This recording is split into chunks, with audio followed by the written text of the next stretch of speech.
right, welcome into the Ryan Ripken Show. Happy Monday. And I'll tell you what, I'm exhausted, probably like a lot of people that stayed up and watched that Lions-Texans game. It was wild, but we got a long show ahead of here for you guys. So we're picking up the energy little by little, Zach, little by little. I got to say, a wedding kind of knocked me off a little bit this weekend. Tends to do that. It tends to do that. But you know what? At least it was less stress for Ravens fans because Ravens played on Thursday.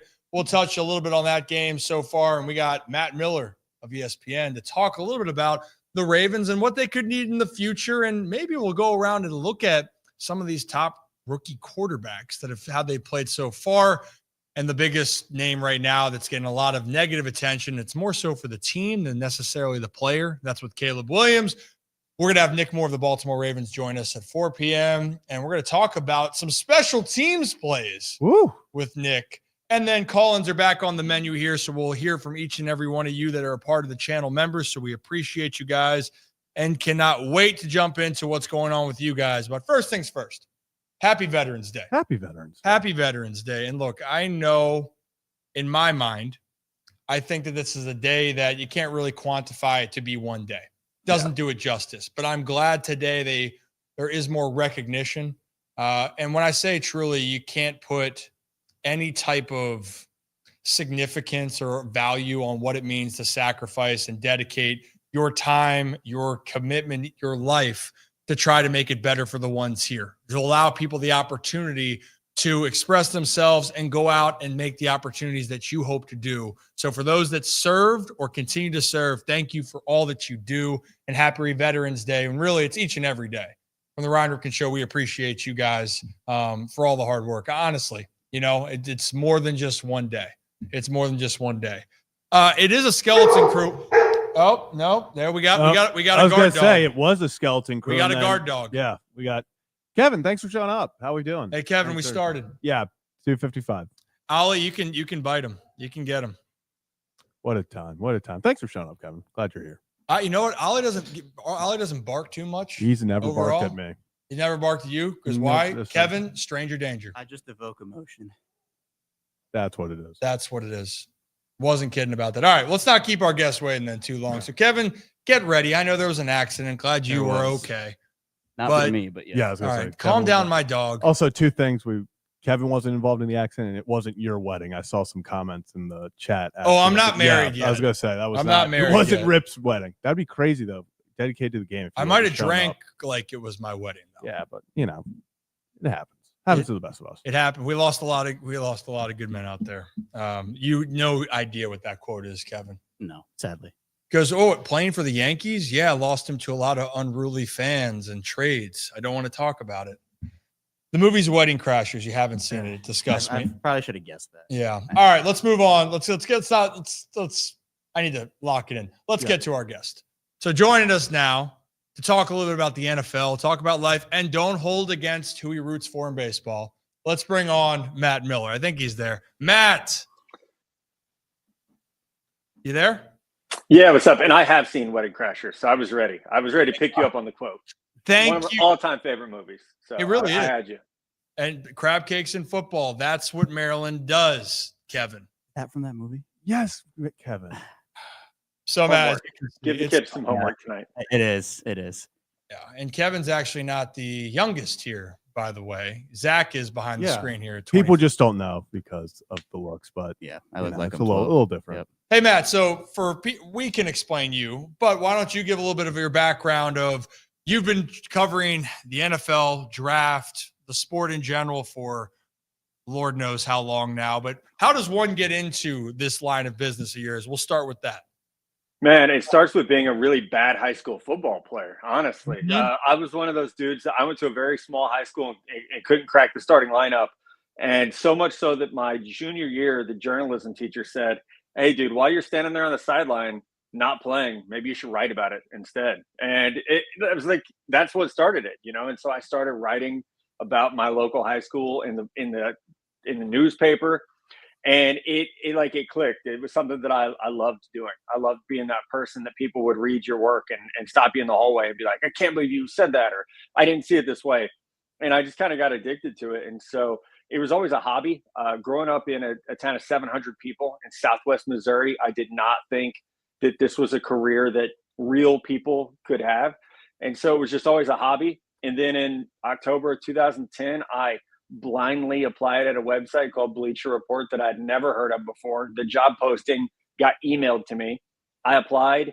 They accepted my application. And I took a website that had been a hobby and just poured all that energy into Bleacher Report when it was just starting out. And the rest is history. I spent 10 amazing years at Bleacher Report. And then in February 2021, made the jump to ESPN. So I've been covering it for 14 years. It's been a dream come true every day. And it allows me to do cool things like hop on a show with you today. Hey, well, we appreciate that. By the way, then I got to know, you're saying football playing, it was not your expertise there. What position were we, if we're going to ask? A wide receiver in a triple option offense. So basically, I'm just blocking like a madman at like 155 pounds. So I played receiver and free safety. We ran a 4-4. So free safety means you're just coming down alleys trying to stop the run. And it was fun, but I realized I had a better mind for the game than I did a body for the game. And so what I do now is much better for how I'm built and what my athletic gifts might be. Matt Miller's going to go down as one of the all-time best triple option wide receivers the game has ever seen. No doubt. Especially over there in Missouri. And also, by the way, being from Missouri, don't hold him against him in Baltimore. He's a Kansas City Royals fan. Just want to emphasize, not the other Kansas City team. Yeah. But that's okay. We like Bobby Witt Jr. here. Not a lot of people in Baltimore like the Royals, but Bobby Witt Jr., big fan of him. And then they're off to a great start. Are you going to come to a game this year then for the Orioles and Royals in 25? Man, I would love to. That would be amazing. And you're right. It almost feels like a rivalry, because back in the, 2014, 2015, 2016, that little run for the Royals, there were some T-shirts that were made for the postseason that I think got some people upset in Baltimore. I don't know if you remember that. I think about it every day. I think about it. So it has been a nice rivalry. It is good that it's the playing field is getting a little bit more leveled with some of these young guys in Kansas City. But I would love to take in a game at Camden Yards. I've been there, but I've never been to a game. So it's very, very high on my bucket list.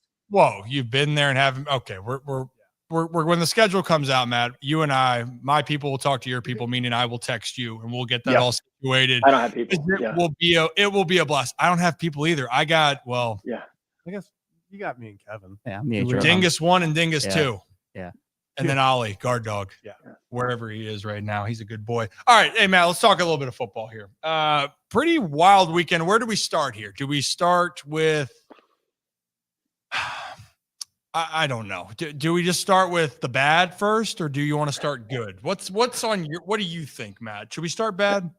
I think we start bad. I think that's more fun. And then you end on the high note. I like that. Yeah. Yeah. So let's say what probably the worst is right now, at least if you're an NFL fan. It's got to be in Chicago, right? That's got to be the number one glaring situation. I would say if you like young quarterbacks, if you are a fan of old quarterbacks not doing well, you're probably a bigger fan of the Jets. But ironically, we know that the Jets, that's old. The Jets are just bad. The Jets are the Jets, Jets. They need Rex Ryan to bring them back to get some snacks. Oh yeah, that's what they truly need. But let's talk about that, because I think the rookie quarterback conversation is fascinating. There's Jaden Daniels, there's Bo Nix, and then there's Caleb Williams, which ironically going into this season, teams like the Jets and the Bears, though, were saying, we were just a franchise quarterback away from being better. And to be honest, the Bears got better on paper, but Matt, that everything's going backwards. And I even texted you, what the hell is happening in Chicago? And you think it's way more deep rooted than a talent issue with Caleb Williams and the supporting cast? Yeah, I don't think it's a talent issue. I think that's what's interesting. The general manager, Ryan Poles, I think pulled off one of the best trades we've seen in a long time when he moved out of that number one spot so the Panthers could take Bryce Young. It set them up to flip this roster over pretty quickly. So I don't see the talent issue. Whether you look at ESPN grades or Pro Football Focus, wherever you look, the Bears aren't bad on paper. It's just the scheme and the play calling offensively is offensive. To just throw a pun in there, it is bad. So many times you see missed protection up front. Somebody slides when they're not supposed to, or a tight end's supposed to chip and doesn't, or a running back just completely misses a free running rusher. Now, that's not to excuse Caleb Williams. He's got to get the ball out faster sometimes. I think he's got to trust his guys more. That's hard to do when you're getting ear-holed every couple plays because the protection's bad up front. But it feels to me more schematic, where you don't have a lot of quick options in the passing game. Or, you mentioned Jaden Daniels in Washington. Cliff Kingsbury has done a great job with a fourth-round rookie left tackle. They've done a great job of just letting Jaden Daniels be Jaden Daniels. They're creating plays to get him out of the pocket. They're dialing up deep shots, which is something he did to a clip last year. His QBR was over 99 on deep passes when he was his final year at LSU. We don't see any of that in Chicago. It just feels so disjointed to where I am not even close to giving up or downing Caleb Williams, but Shane Waldron and that offensive staff. And I know Matt Eberflus came out today and was like, hey, we're reevaluating everything. That just feels like a situation where the writing's on the wall. They're going to make a move after the season to get someone with, who could bring some offensive creativity here, because that's really what they need in Chicago. The pieces are there. They just don't have the right person really putting those pieces in position to win. And Matt, real quick, kind of what you're just talking about. Do you think this is something, because we talk about all the time, over this offseason, it felt like the time to move on from Eberflus? Do you think it was a mistake having sort of a defensive-minded head coach try to bring along this rookie quarterback that's supposed to be the, I guess, franchise-changing player? Yeah, I think overall, yes, bad timing. I think the other side of it is, and we lose sight of this as fans and analysts sometimes, is who would you have hired? Right. Ben Johnson, the hot name with the Detroit Lions, he wasn't going to go to Chicago. He's going to be very picky about where he wants to be, what type of ownership situation he wants to go to. So I think it becomes one of those things. Like it's so easy for us to get pissed off at home and be like, oh, you got to bench the quarterback, you got to fire the coach. And we forget the other side of that is, okay, well, if you fire him, who replaces him? And I just think last year the hiring cycle was not one where like you were going to – I don't think you were getting Jim Harbaugh, right? I don't think that was where he wanted to go. So I think the timing is better probably this cycle to get someone that can be that offensive mind for them. Yeah, and I think, too, there are almost, Matt, two different types of timelines we've now come into for young quarterbacks and almost veteran coaches, where we're seeing teams hold on to veteran coaches, but for young quarterbacks – it's almost like, okay, if you don't get the job done immediately when you come in, a la maybe like an Anthony Richardson type situation right now, or just another one of these young guys, you're out in 1.5 or 2 years. And that timeline has been so accelerated based off of what we saw in the past for a guy like Aaron Rodgers, who sat behind a guy, or Mahomes, who sat, all these guys sitting behind other quarterbacks. We're not seeing that as much anymore. So in your opinion, is it a little alarming to see kind of how the young quarterback timeline has shifted? Because apparently, this Caleb Williams conversation is, he hasn't played well enough, but what does that look like for him in the future, especially if a guy like Matt Eberflus gets fired and they have to reset next year, and that all of a sudden is 2 head coaches in 2 years? Yeah, it's tough. I don't like the way we treat quarterbacks. I don't like the idea of, you mentioned Anthony Richardson. If I had been in his ear, I would have told him not to come out the year he did. And I know he was the number 4 pick in the draft, which sounds crazy. Like he's got to go get that money, right? No, not in an era of NIL. He doesn't. He could have transferred from Florida. He could have stayed at Florida. You need experience. And I think that's a big part of the problem we're seeing is guys come out of college where they're not playing a ton, like an Anthony Richardson, and they're immediately asked to be something they're not. And that has led to, even like we were talking about with Chicago, it's led to a simplification of NFL offenses. And I think that's a problem that we're seeing right now. So it's really top down. The league has to figure out a better way to evaluate quarterbacks and then a better way to develop them. You would love a situation where you can have a Patrick Mahomes sit behind Alex Smith or Jordan Love sit behind Aaron Rodgers. But the reality is like those are few and far between. Everyone wants CJ Stroud. Everyone wants Jaden Daniels. Instead of now looking at guys like Baker Mayfield playing great football on like his 4th team, because the Browns wanted Deshaun Watson. They were impatient. Or even Sam Darnold playing pretty good football for the Minnesota Vikings after bouncing around multiple times. People gave up on him. And I think you look at Bryce Young, gets benched. He's played pretty well the last 2 weeks, and so maybe that story's being rewritten a little bit. But I think overall, you have to preach a lot more patience with these young quarterbacks because of what they're not being asked to do in college and then what we're expecting them to. They're expected to be great immediately. instead of realizing that if you're going to throw a guy out there, especially like Richardson, who had 12 starts in college, if you're going to throw him out there, you got to ride with the ups and downs, because that's the nature of what you're getting. Yeah, no doubt about that, especially the inexperience. People can say all they want. Experience matters in whatever you do. And then there has to be a learning curve with how much talent you even have. It doesn't matter. But in a business now where the NFL franchise quarterback becomes then the face of your franchise, face of your business, if they don't perform well, then people lose their jobs. I think that's what we're seeing more and more. And for the Bears, the pressure going into it too, Matt, was, all right, the Bears made a push last year with Justin Fields. They started to string together some wins. And maybe if Justin played all last year, do the Bears make the playoffs? If Justin plays all last year and you're sitting there going, well, damn, this team could be different. So everyone thought that this team was supposed to contend to not only be a playoff team, but some people thought that they could make a deep run into the postseason. And then these expectations are all the way up here when you're like, hey, by the way, Caleb Williams and this offense and these pieces, you're going against a Lions team that is surging. The Green Bay Packers that have probably one of the best foundations, I'd like to say. Like one of them, I'd say Baltimore similar foundationally, organizationally. And then who's the other team? Oh, yeah, Minnesota, that Kevin O'Connell and that coaching staff has really changed around the culture there consistently. So, woof, I'm glad I'm not a Bears fan. Hey, but Bryce Young, you mentioned him for a second there, Matt. At least they have two running backs. They extended Chuba Hubbard and Jonathan Brooks. Yeah, eventually we'll see Jonathan Brooks. And Chuba got paid and then had a career day, 133 yards yesterday. Yeah. If you guys were up early enough. Sounds like Ryan might have been a little hungover after that wedding situation. I don't know if he made it up for Sunday morning football. Probably not. I had a flight, Matt. Had a flight, and my problem was if you mix alcohols. That was my issue. We don't have to talk about my issues for long, but it ended with me having 3 Guinnesses, and that's where it got a little bit hectic. I should have stayed with like some Deep Eddy vodka. That's where like everything feels better. Yeah, spiritually, emotionally. But I tried to cut the G, right? It's the harp and the G. I tried to cut that too close, and I paid the price. Anyway, Matt, let's start. We're going up this hill. We're going up this hill from, down in the valley. Let's go up this next hill. Baltimore won a fun game.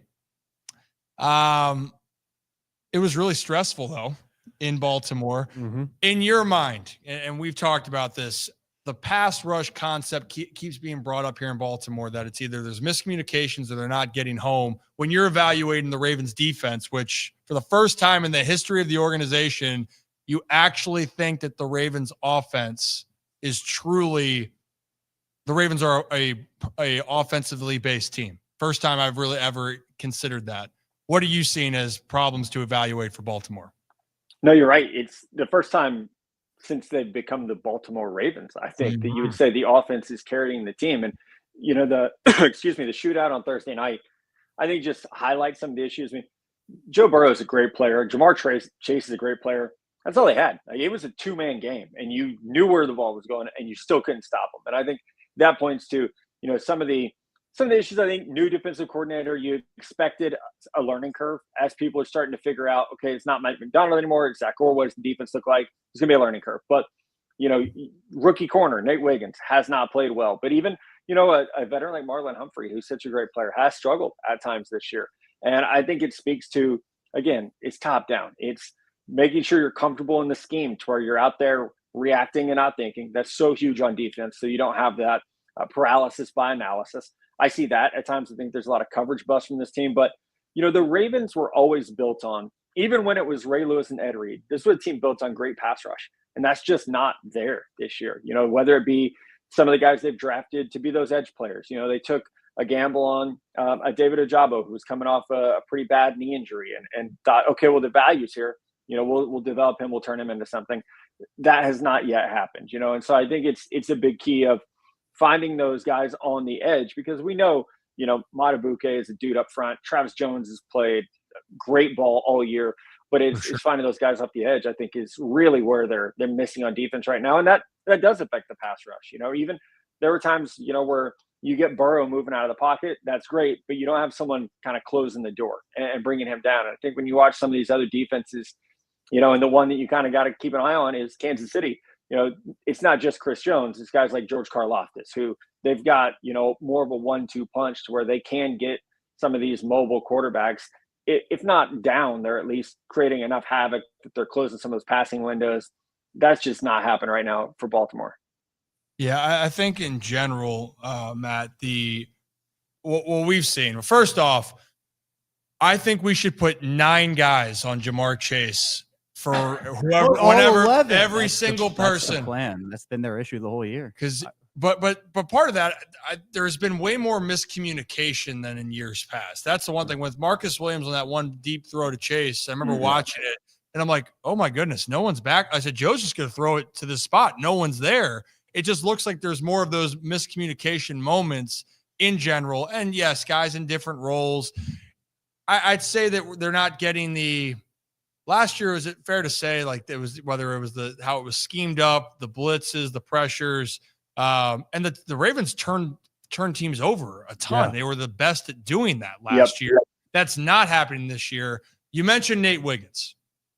What in your mind, and it's young, when you're cornerback, you're young, just like any rookie. So his ceiling and ability moving forward, look, he can be a fantastic player for years, but what's something that you think that he's struggling with right now specifically? Yeah, watching him at Clemson, there were times I loved him and other times I didn't. I thought he was kind of a gambler. It was a lot of risk reward, and he's not the most physical guy. He's incredibly fast. He's got great length, but he's not super physical. I think what's happening more so this year is going from the ACC to the AFC North, he was able to get by on length and speed in the ACC. And because he was a gambler, it's a lot of off coverage. He's trying to bait quarterbacks and then boom, try to make a play on it. I think now what we're seeing is like, if you try to bait Joe Burrow, he's scoring. If you try to do that to anyone in the NFL, maybe outside of what they've got going on in Cleveland, most quarterbacks are going to be good enough to take advantage of that extra step. And so I think he's just got to get comfortable in the coverage scheme. I mean, he was a really, really good player at Clemson. Effort was never an issue for him. There's the, famous play of him like running a guy down. Like he runs like 90 yards to save a touchdown. He's a great effort player. I think he's just getting comfortable. I've always felt like corner is the second hardest position third hardest. Quarterback and left tackle are the hardest positions to make the jump from college to the NFL. But defensively, corner is definitely the hardest just because the difference in athleticism, even in the ACC or the SEC, the Big Ten, like week in, week out, you're not going against great players. In the NFL, every receiver is a great player. You don't get a snap off. And so I think it's easy to highlight those guys because it's more one-on-one. But to your point, I see a lot of safeties in Baltimore doing the hands up after the play, like, oh, what happened? And if you ever see a safety do that, they messed up. And that's the one giveaway of, ooh, that was on me. Let me blame someone else for the camera real quick. So it's just, again, like getting these guys on the same page is a huge part of it. But Wiggins has, all the tools to eventually become a really good player.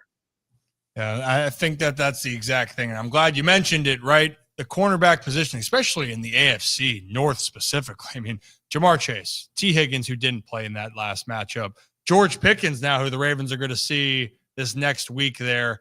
And then, the Browns have reshuffled. But, I mean, look, the Browns have some skill position players there. We're not going to knock the Browns. The Ravens did lose to the Browns. Yeah, I was going to say. It's a trap. It's a trap. Well, hey, one thing I want to touch on the state of the AFC real quick, because I know we want to get you out here before 3:30, and then we'll do the quick hitters, maybe an MVP pick, maybe some draft situations. Yeah, definitely. Maybe where Matt was right, Matt was wrong. State of the AFC North, there's a big game going on state of the AFC, big game going on this weekend with Bills and Chiefs.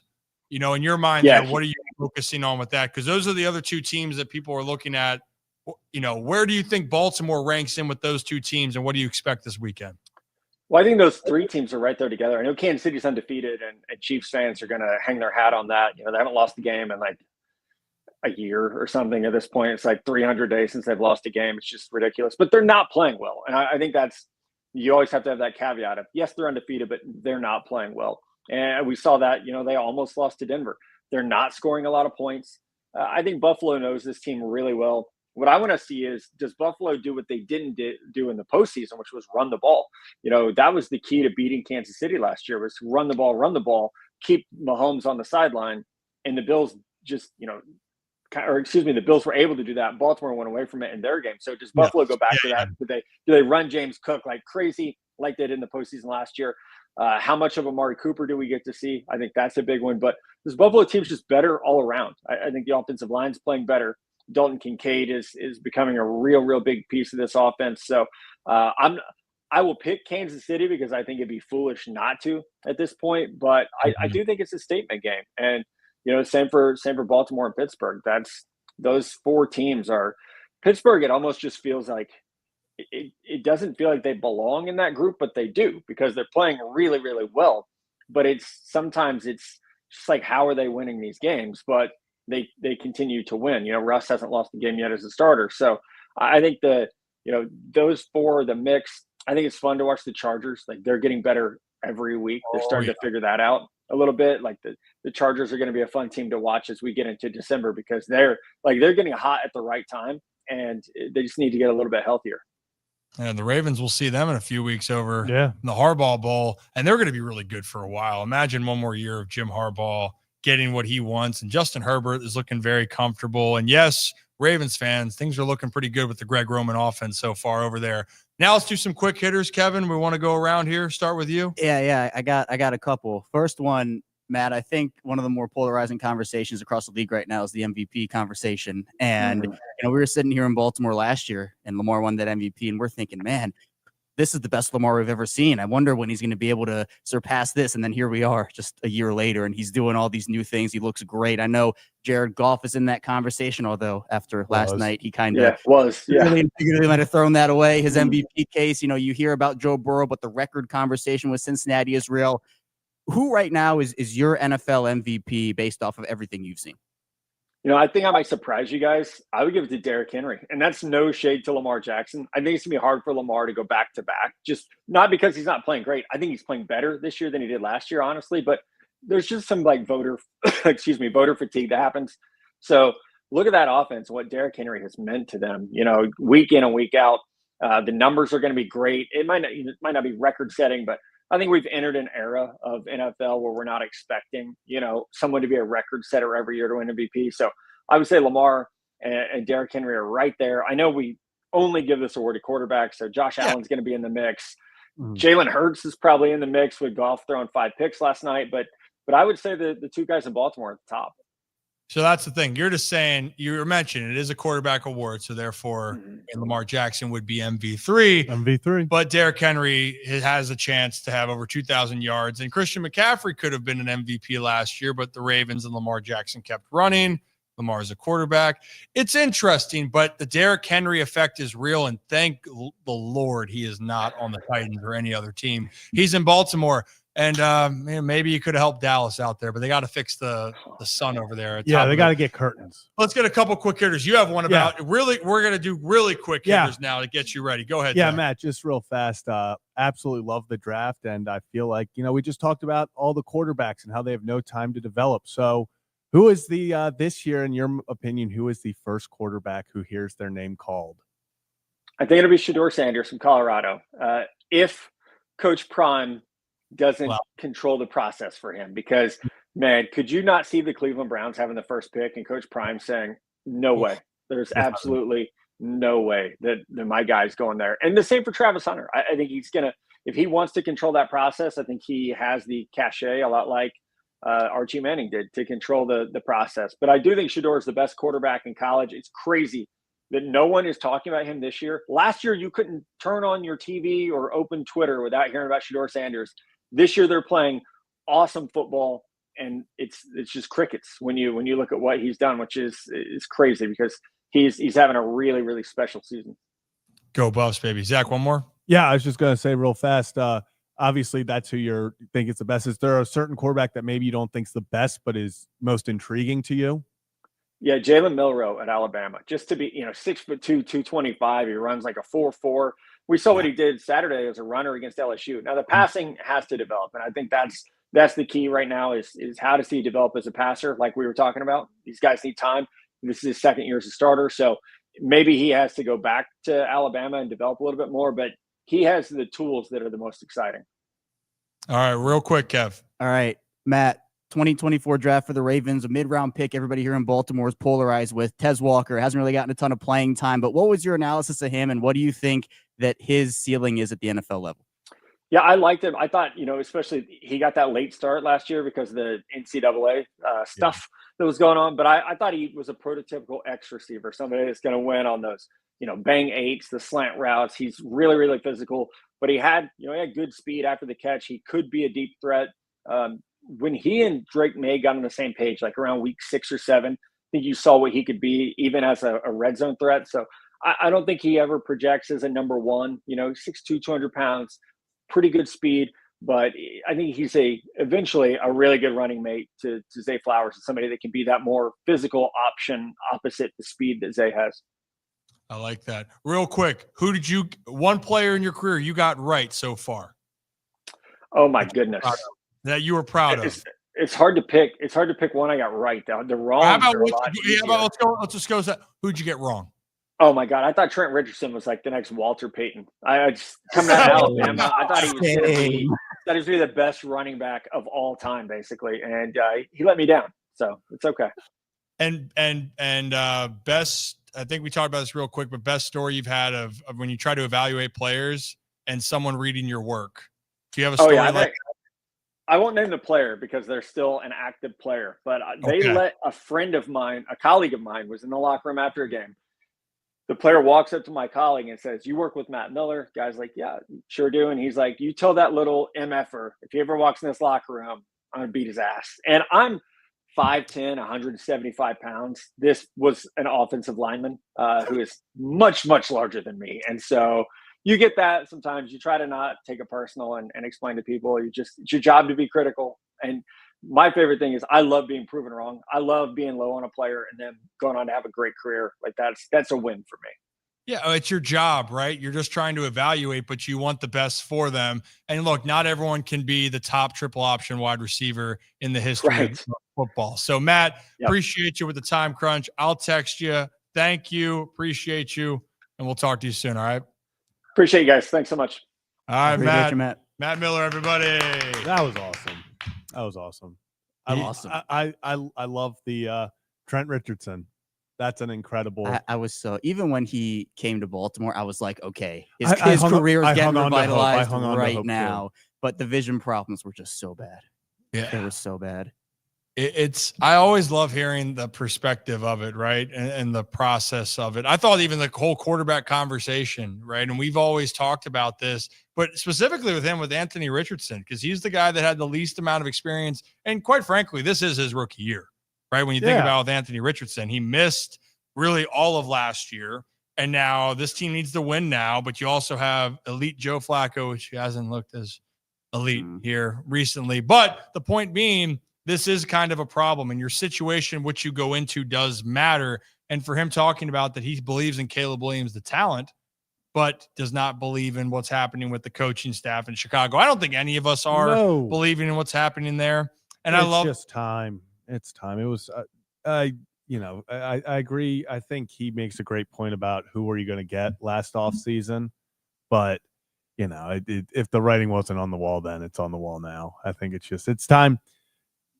Chicago fans, it's time for them to rip off the Band-Aid and just see what happens. This is going to be, I think, one of the more all-time hiring cycles we've seen, because there were probably, and we've talked about this, there are probably like 5 to 6 other coaches that could have been fired last offseason that you're kind of like, could they do it? Could they not? Obviously, the 3 NFC East teams with Brian Dable, Sirianni, and McCarthy.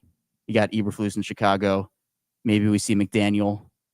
And then there are a couple of others as well where I think we're going to see a lot of people get looks. And I know that Ben Johnson's a popular name in Detroit, Bobby Slowick, although I know it's been kind of a rough year compared to last year. Even Todd Monken, early in the season, we got reports of Todd Monken maybe being in those cycles. But I expect this to be an all-time hiring cycle. And just so happens that we talked about this last year.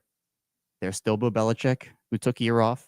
Does Pete Carroll want to get back into coaching? Is Mike Vrabel, who is working in Cleveland right now? Yeah, he's an assistant. Is he going to be able to land another job? I think that we could see some of these vet coaches come back and maybe make an impact.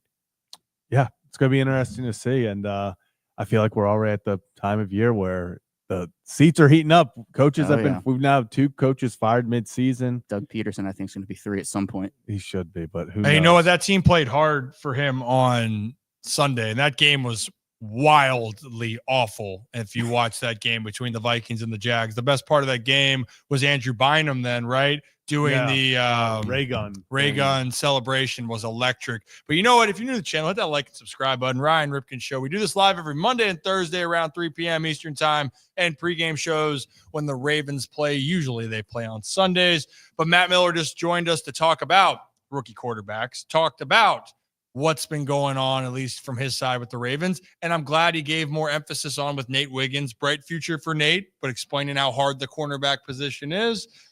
And then, yes, we can't all be right, but that's okay. And he's not afraid to say he was wrong, and he wants people to do right. When you have to analyze people for your job, it's going to stink. It's going to be tough to go out there, and some people can take it personally, Kev.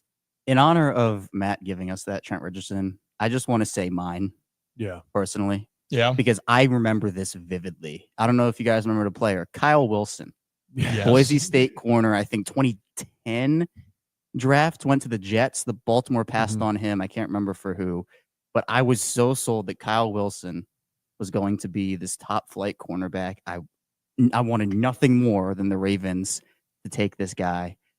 Ended up not being good whatsoever. And it was at that moment I knew that I couldn't be perfect. My first, I would say probably first and one of only major draft meltdowns ever was when the Baltimore Ravens passed on Clinton Dix. He was decent though. He had a Yeah, solid. good player. I'm Good just saying that was one of my guys. He fell off fast though. That was crazy. Yeah, I'm trying to think back to even my own. I'm going to have to circle back with that one because obviously I've never been wrong before. Yeah, so never, not once. Yeah, it's never been wrong before. a tough one for you. At all. Maybe the only thing was baseball. And so I'm still not going to say it's wrong because his talent's unbelievable. And that's Shintaro Fujinami. Yeah. Fuji. Bring him back. But hey, let's keep running on to this NFL circuit here. We're going to touch more on this Ravens-Pittsburgh matchup as we get closer to Nick joining us. But it was a pretty wild overall week 10 in general here. We talked about, obviously, that teams are not figuring it out there. We talked the Vikings won, but it was ugly. You know what also was ugly? It was that Lions-Texans game, but it was wildly ugly and entertaining. I found myself glued to it because I was saying, for the love of God, can we get Amon-Ra St. Brown the ball for fantasy? And Amon-Ra scored in his 7th straight game, by the way. But every time it was just, you get a pick. No, you get a pick. And how about Dan Campbell when they aired the interview on NBC? All-time moment. Carlton Davis gets the pick. Now that interview was obviously beforehand, but the fact that they played it right at the moment was unbelievable. Need a takeaway. But you know what? Let's just play that clip with Rex Ryan talking about the Lions and their Super Bowl aspirations, because one word that he describes their team, it's they have a ton of grit. So let's play that clip for you guys real quick. The thing to me, not there wasn't a single person let go of that rope. Not a single person. Is that Honolulu Blue? I think it is. Why? Because they're the toughest-ass team in the league that they talk about grit. That was about as gritty a performance as there was. I can argue that was their best game of the year. Why? Because they were at the absolute – look, I don't blame the fans for going to sleep at halftime. I damn near did, all right? But then the Lions come roaring out at halftime. They get the takeaway. By the way, Goff throws the other pick. But it's like, man, they're just such a good team. They can beat you with special teams. We saw them dominate the Tennessee Titans on special teams. 52 points. By the way, that's a knockout. All right. You end up that offense at times has been unstoppable. All right. Goff at some games don't even throw an incompletion. All right. Their defense shows up. By the way, they're getting help on the pass rush is coming. Right. With Zadarius Smith getting ready to play. All right. Which, by the way, is another unbelievable thing that Dan Campbell did, letting him take a bye. Yeah. All right. So he gets the big picture. This is a football team.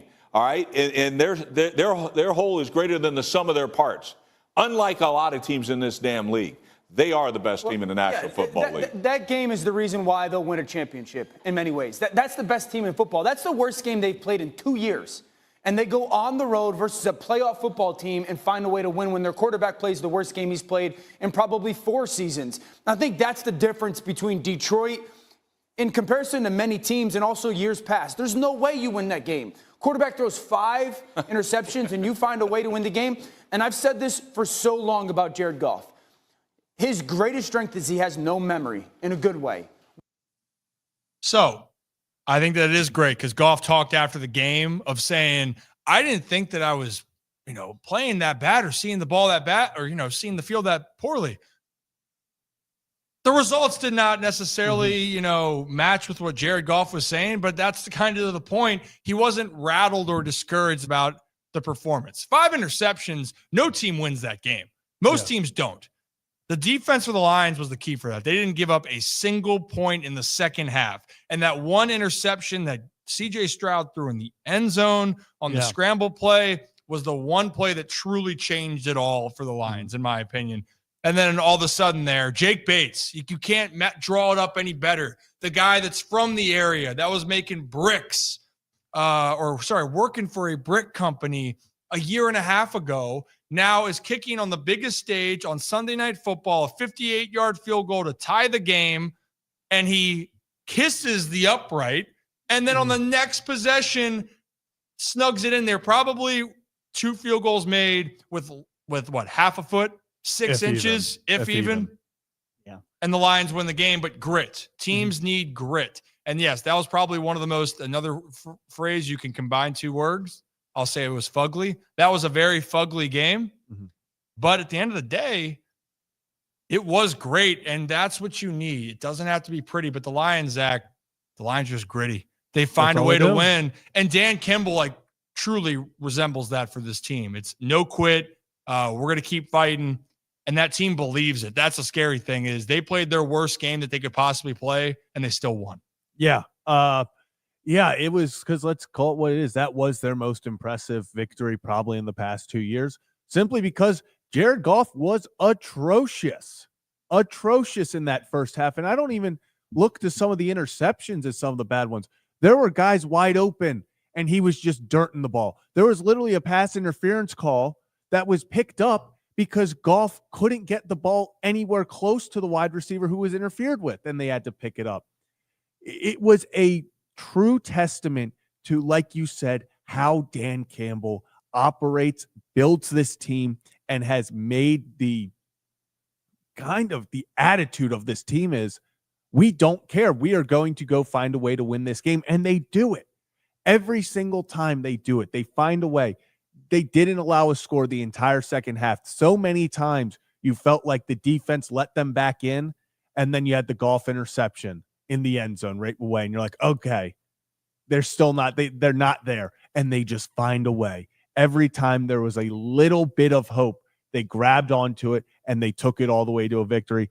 This Lions team is the best team in football. If you go top to bottom, full 54, this is the best team in football. And I think it starts with Dan Campbell, as we all know, and the attitude he's put on this team. Yeah, Dan Campbell, baby. He just finds a way to inspire, finds a way to really get the message apart, but then not only the message, every single person in that organization believes. Carlton Davis, when he got the game ball after the game, I love watching the post-game wins for the Lions, Kev.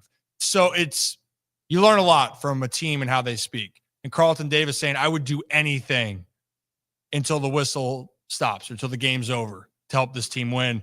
And that's a big start at, who is not giving that same type of vibe. And this is why teams aren't playing as well. Like a team like the New York Jets, lifeless, no direction, no leadership. I don't even know if we need to talk about the Jets really at all, but you see my point. Lions, there's a belief, and people could say the same thing with Baltimore. The reason why the Ravens continue to find ways, the team does rally around John Harbaugh and this organization. That's not a fluke. It does help that Lamar Jackson people rally around the quarterback too. But I think that's the point of it. You got to have continuity. Lions have continuity right now. Well, and I think the other thing with, you go back to when the Lions traded Stafford to Los Angeles, and, people just kind of looked at Jared Goff as a throw-in with a bad deal and was like, when this expires, they'll move on and they'll take a new franchise quarterback. But Jared Goff turned himself into a quarterback. Dan Campbell comes in, instills belief in him, instills belief in the entire team. And, they lose their star in Aiden Hutchinson, or at least one of them. They have a lot, but they lose Aiden Hutchinson, and the defense rallies and comes together, and they're playing great football right now. One of the best units in the entire league, like we talked about. So I do think Detroit's the best team in the NFL. I mean, obviously Kansas City has the better record, but no one can sit here and tell me watching Kansas City and how they've won their games this season that they're better than Detroit, or honestly better than a lot of different teams in the league this year. And I know we'll get to that, but it's really cool to see the Dan Campbell.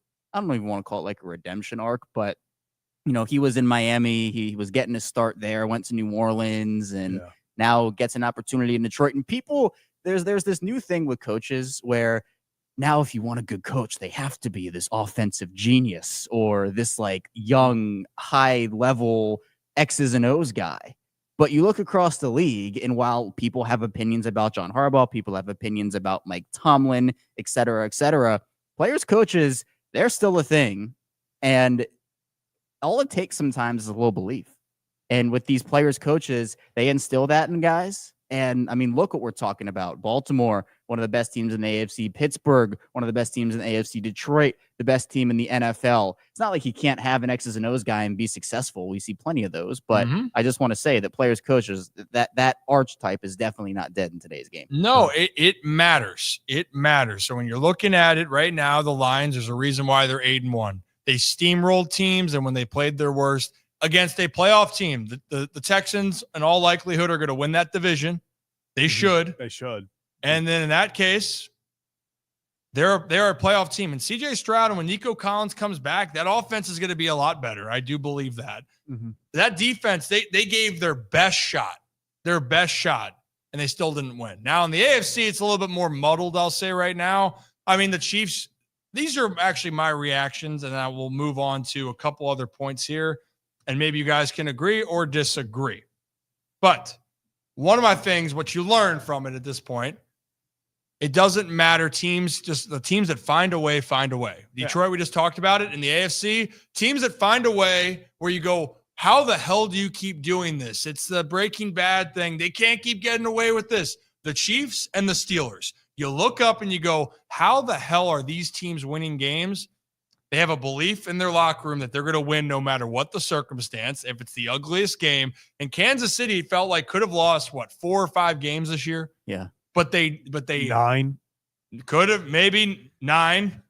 That's how it feels. I think the one true complete game where they just really took it to a team was the Niners, where they won by double. Like, that was the only one. Every other game it was, damn, it's kind of close here, but someone makes a play. I'd say Pittsburgh, same thing. They're down 10 to the Commanders. And then Russell Wilson on a 3rd and 9 late in the game. Mike Williams just traded for. Perfect pass, perfect throw.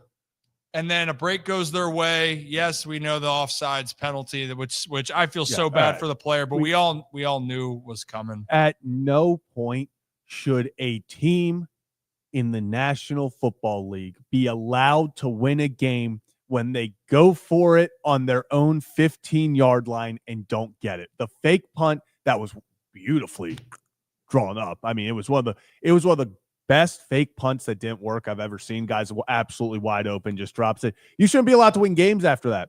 But the Steelers just find a way. Guys like Mike Tomlin, I don't know what he does.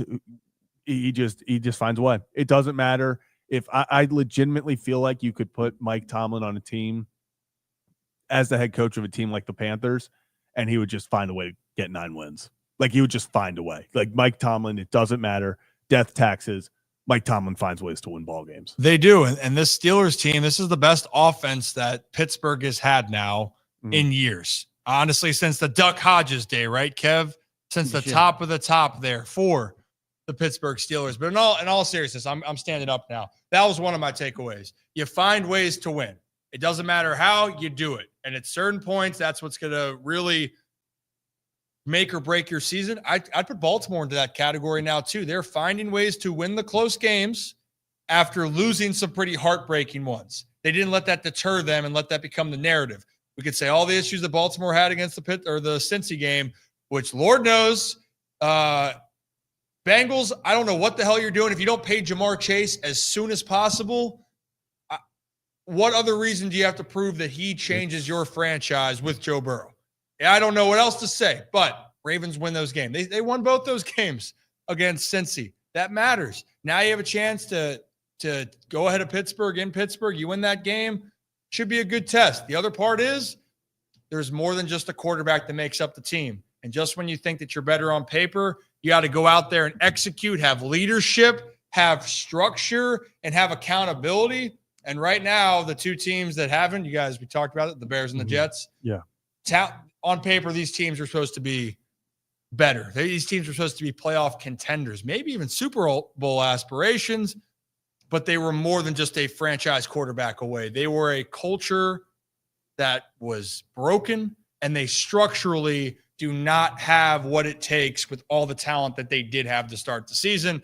And yeah, the Chargers, by the way, are pretty damn good. They're going to be good. I'll tell you what, I know it must be weird, but J.K. Dobbins and Gus, I'm happy, man. I'm happy seeing them go out there and have success. And Justin Herbert, I think we haven't even seen the best from him yet. I'm a little bit scared what they can do in year 2 and year 3. Yeah, yesterday I'll say was very nostalgic for me as someone who bet on J.K. Dobbins to get 60-plus rushing yards, and having Greg Roman just randomly take out your running back at the most inopportune times to run backups. It was nice to feel the Greg Roman effect again of wait. Was it nice? Yeah. Haskins, why are we just I've J.K. Dobbins A-type touchdown. Let's bring the third stringer who's there because he played for Harbaugh at Michigan. That's why they drafted him. That's why they picked him over other guys. Let's just have him come from the tight end position and score an end around. Just because why not? Because why not? It's Greg Roman. He got the vault. Yeah, I was going to say the vault, there baby. you go. The vault. But in all seriousness, the Chargers are putting it together. Jim Harbaugh, he might have to take 100 more ice baths in those khakis because whatever he's doing, it's working out there. Ravens-Chargers is going to be a hell of a matchup. Yeah, it really is. Now, the Ravens still got to deal with Pittsburgh in the meantime there. It should be a great game. And before we get into all that Pittsburgh conversation, did want to close out. I do understand that the Bengals financially have had some issues with Payne. That one sit down that Andrew Whitworth had on whatever podcast that was. Not a great If look. you guys haven't seen that, I suggest you search Andrew Whitworth talking contract with the Bengals. Gives you an idea of how things have been handled there. I saw even a clip of TJ Hushmanzada talking that resurfaced recently about that. So I understand money has been something that they haven't been as willing to spend, but Jamar Chase, without him, I don't know what that Bengals offense would be. I think it just further validated what he means to Joe Burrow and what he means to Cincinnati. After Bengals. this season and how it's gone, I would, if I'm a Bengals fan, I'm okay with them cutting every single player in the secondary to make room for Jamar Chase. Just restart the secondary. Just restart the secondary if it means keeping Jamar Chase. It makes me so as a Ravens guy, I love it. But just from a football perspective, Zach Taylor incompetence must drive Cincinnati fans crazy. Absolutely crazy. But I would even say for Zach Taylor, he's given for every head coach, you're going to have issues, right? And whatnot. I think the bigger part here is for Cincy. I don't. Maybe you know what? I'll just stop. It's everything. It comes down to everything right there.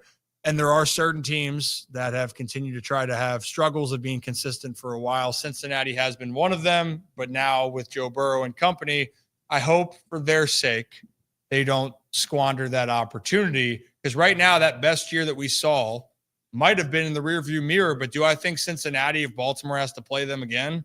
No, geez. We're gonna have the same type of feeling where I need 3 bottles of Pepto-Bismol to stay relaxed and calm here. So we'll see what happens here. But before then, we dive deeper into some other conversations. One other thing we wanted to touch on in the NFL was we don't know what to. Sorry, let me heal. I sit here, Kevin, and I try to say, we know who they are. We are who they thought they were. And the Cowboys are who we thought they were. They're not good. further validated that they have issues as well. They have a stadium issue over there too, by the way. I don't know if you guys noticed, but there's a little bit of sunlight that comes in at the wrong times that can impact the game. I don't think it would have affected or impacted the score yesterday, but I do find it funny that guys saw the clip with CeeDee Lamb. Yeah. Oh, yeah. CeeDee Lamb saying, were you for putting curtains up? 100%. And then Jerry Jones responding, well, we know the coin flip and when the sun's going down. None of that makes sense to me. They also, which is funny, they put curtains down for they cover up those windows when they hold events. So when there's concerts and stuff, they do put curtains over those windows to make sure that it doesn't get in people's eyes. But when your football team's trying to get their season together, let's, I guess, let the light go right in CeeDee Lamb's eyes. Oh, goodness gracious. And Joe S., that's a good question. Does Kevin know who they are, who we thought they were? Yeah, that's Dennis Green. Here we go. Good for you. That's not a movie reference, though. That's why you got it. Yeah, that's a football reference. That's why you got it. Football gets some. Hey, but in that case, it looks like the Cowboys are going to go for a reset. Sure. Real quickly, do you think Deion Sanders would be a fit there? Because Rex Ryan kind of was alluding to they need someone that was a former player or involved with the organization. So we have that clip. We'll play it for you, and we'll react on the other side. And here's the crazy thing. Look, they got to restart, but they got to do something that, in my opinion, like, how are you going to fix it? Well, I look at a couple of teams recently. All right, I look at the Lions, who they hire. One of their former players, right? Dan Campbell. Yeah. Okay. How about the Houston Texans? Former right player. Down the road. Former player, one of their former players. D'Amico Ryans. D'Amico Ryans. All right. I can see Aaron Glenn going to New Orleans next year. All right. Or the Jets. A former player. All right. Deion Sanders may be in play here. And I'm going to tell you, they need something. They need to have somebody that has the pride in that damn organization. Being a Dallas Cowboy, the pride you take in it. And by the way, Deion, everywhere he's been, has been kicking you-know-what. All right, Jackson State, they were unbelievable when he was there. He takes Colorado. Right now, they're 7-2. Nobody saw that coming. They're playing in the big, whatever the damn Big 12, now. Yeah. Big 12. Like, I'm just saying, that because I already know Mike McCarthy's a good football coach, and he's going to be out the door. There's no doubt about it. The whole thing's going to be blown up. But watch what happens. They need that. How are you going to get this kid back on board? He's going to have to damn respect that guy that comes in that building. You're not going to respect Deion Sanders? He's twice the player you are. Well, it's an interesting concept, right? I do believe, and we can do just a quick conversation here, quick.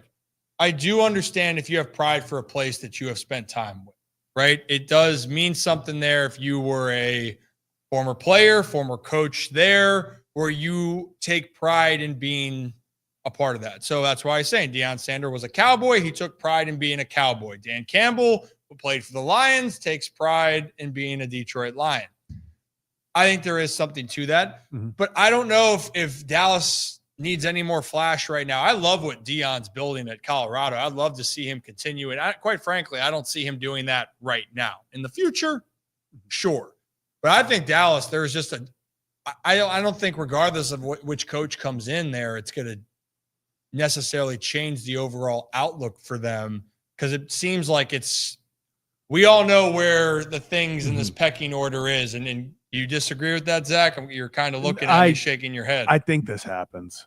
The more I think about it. You think it happens sooner than later? I think it happens this year. You think that after Shadur's gone, Travis Hunter's gone, Deion, like the guys that he took to Colorado, like I think there's the shot that this would be the opportunity that something like this happens, because it was kind of that they were all building up for these in Colorado for the Travis Hunter senior year, Shadur final year, and kind of going for it in that kind of time period.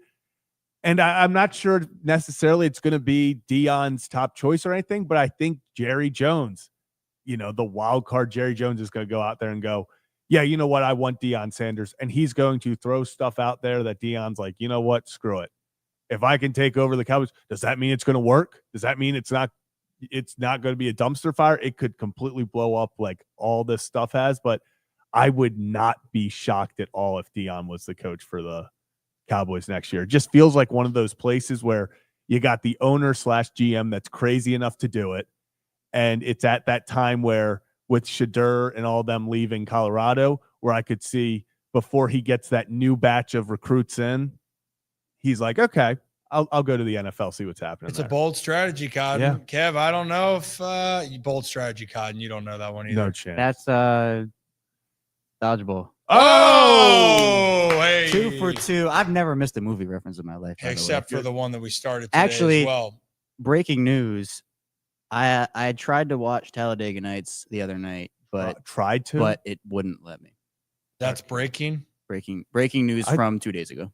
Love it. Do you think Deion goes to the Cowboys? I wouldn't be shocked if he at least tries to get a job somewhere. Dallas, I think that's it. That's it. Like the bright lights, and he played there, obviously, like Rex talked about. I feel like it's a fit that could either go one of two ways. It's like there's no the in best between. thing that ever happens, or just an absolute train wreck. There would be no in between. Well, that's the part where I think it gets to here is what happens, and especially for Deion, he's taken pride, even though people can feel their ways about, is there too much, too much flair, too much, bright lights, too much attention seeking. Deion, at the end of the day, he made it a focus and determination to build something. He built it when he was down at Jacksonville State or Jackson State.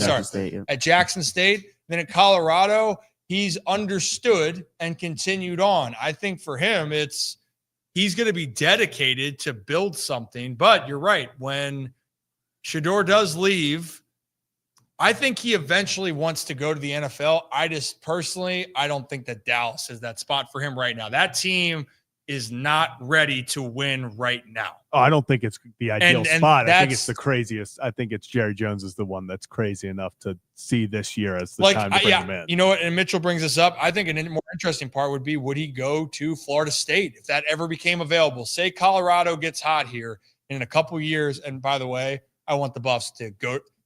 I'm a Buffs supporter here. You guys know my family ties there. Go Buffs. I want them going all the way. And they got a legit shot to the Big 12 championship. Yeah. And a legit shot to go to the college football playoff. I want to see it.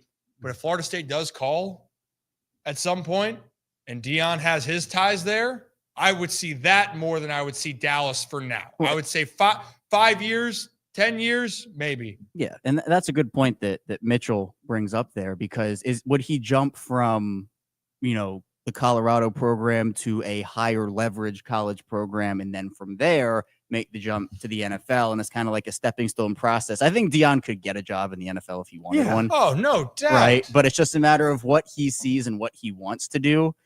So the thing, my big takeaway from the whole Dallas conversation is there a scenario where Dallas actually doesn't make a big name hire? No. They did it with Mike McCarthy. People didn't want Mike McCarthy. But he was a big name still. He's a big name, but he wasn't a sexy choice. Yeah, at the time. I think everybody there wants Bill. I think that's what everybody wants right now, right? I think it's what Jerry wants. Yeah, that would be I don't interesting. think that's what Bill wants. I don't know. I don't think Bill Belichick would take over that job. I don't know. Just because of Jerry. Could be. Well, we know one place he won't go, and that is to the New York Jets. That is a guarantee here. But guys, if you're new to the channel, hit that like and subscribe button here. Ryan Ripken Show go live every Monday and Thursday. And it's a good time to remind you that we do have some fantastic sponsors. And so before we hit for this episode, the Adams Jeep of Maryland hotline here as we take a ride to bring on our next guest here. And hey, nice and easy here at Adams Jeep of Maryland. Kevin, see, it's nice. Kevin, what? That is way too much risk. That's okay. If you're bringing it around town, but you're bringing it around town. You're also taking a right-hand turn right into the damn down. You bring it around. Do you bring it around? You bring the wheel around town. There you go. Well, our friends up at Adams Jeep of Maryland here, by the way, if you saw in our previous show, Zach was down at the tailgate lots and had the decked out Jeep. Adams Jeep of Maryland is the #1 place for customizations for any car, not just Jeeps. And they have a great special going on right now. If you go up there and want to get help with customizations, or hell, you just want new tires. 3 tires, you get the 4th one for $1. And if you go and buy a used car up there as well at Adams Jeep of Maryland, and you use the phrase Rocco sucks, they'll give you $1,000 in gas money with the purchase of the card. And they are the one-stop shop there for all of your extreme and customization sports, really, or customization vehicle. What's the thing I was trying to give there? Customization for your vehicles, whether it be in sports for tailgating or it's for your everyday life. The Adams Jeep of Maryland, they're a proud sponsor of the Ryan Ripken Show. Man, I think I'm just tumbled. It must be tough. You're recovering from the Thursday night game. It'll take you a while. Yeah, I mean, honestly, I wonder if Nick's recovering after Saturday. You know, because some teams get exposed. I think Georgia got exposed on Saturday. So why don't we bring on our friend here, friend of the show, friend of the program, Nick Moore. Nick, right off the bat, just going. I thought you were going to have an aneurysm there trying to get that out. It was sidetracked from your conversation. I'll be honest here, Nick. It's kind of like you when you play Call of Duty trying to talk to me on the phone. You know, I'm not very good at multitasking when it comes to Call of Duty. We know. I take my Call of Duty game seriously. So when I'm in the zone, I'm in the zone. Oh, goodness. Well, yes, I did have trouble, Nick. I am recovering a little bit. I was a little bit of a puddle. A lot like my dogs on Saturday night. So. I know, dude. I was shocked. I actually, when they scored the first touchdown, I'm like, man, the fighting Nick Moores are there barking. I'm not surprised. Ole Miss, they're a good team. Ole Miss has they are. No, they are. We our kryptonite has seemed to be, since I've been there, anytime we go to Oxford and anytime we play Alabama.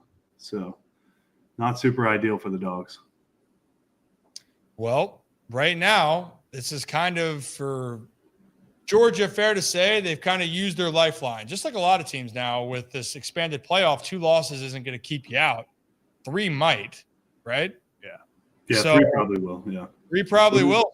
So the dogs are still in a good position. But the SEC, I guess, is a lot more wide open than it usually has been. SEC's competitive. It's a lot more balanced. Yeah, I feel like the teams are, any given Saturday, anybody can play, as we've seen with Vanderbilt has had a really good season, knocking off Alabama.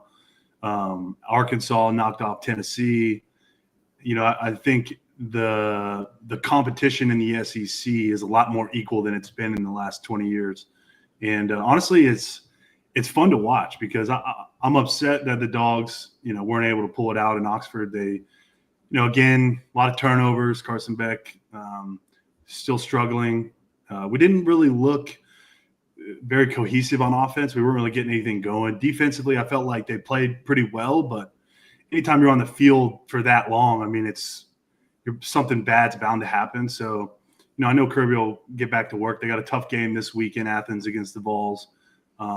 So I got a lot riding on that game with Morgan Cox. So I'm really hoping they can turn it around this weekend.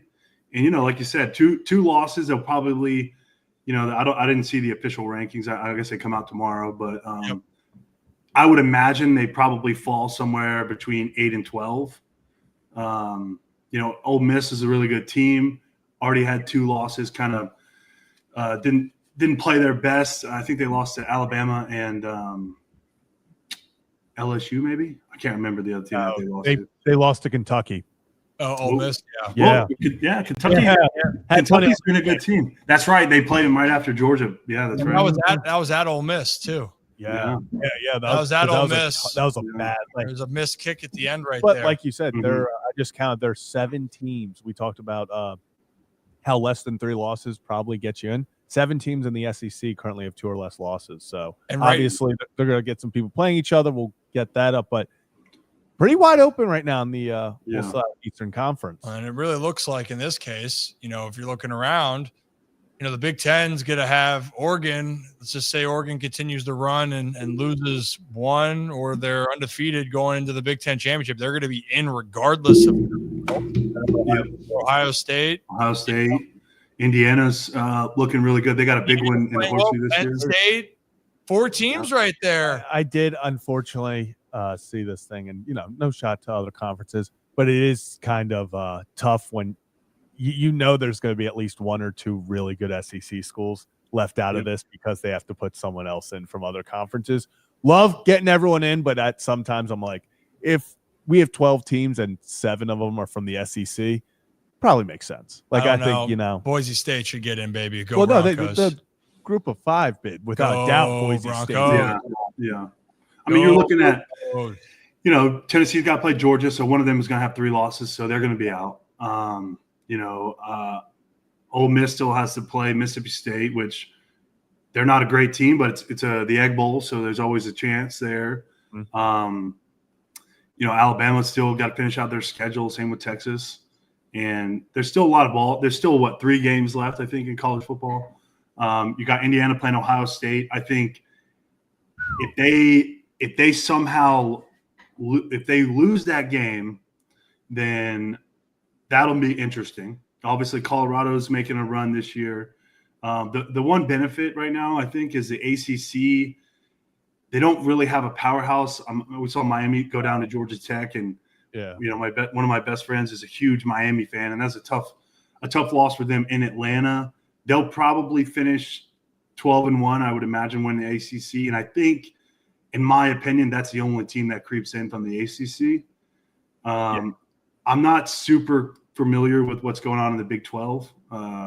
Right now, the Big 12. Right now, it looks like it could be a collision course for BYU and Colorado. If it were to hold up right now, it'd be BYU versus Colorado. Rip, I'm so sorry, but I've been watching a lot of BYU football. That is my favorite team in football right now. Really? They are the most electrifying. They just find there are about 4 games this year where you thought, wow, that was a horrible loss for BYU, and then on the final play, they just win it. It's incredible. They just are destined. That sounds like the Chiefs. It legitimately is. That sounds like except this time you root for BYU because you're like, it's BYU, and it's not the 2-time defending Super Bowl champions. Or it could sound like, the Baltimore Ravens just find a way to win the game. Right when things are happening. That's all you got to do, baby.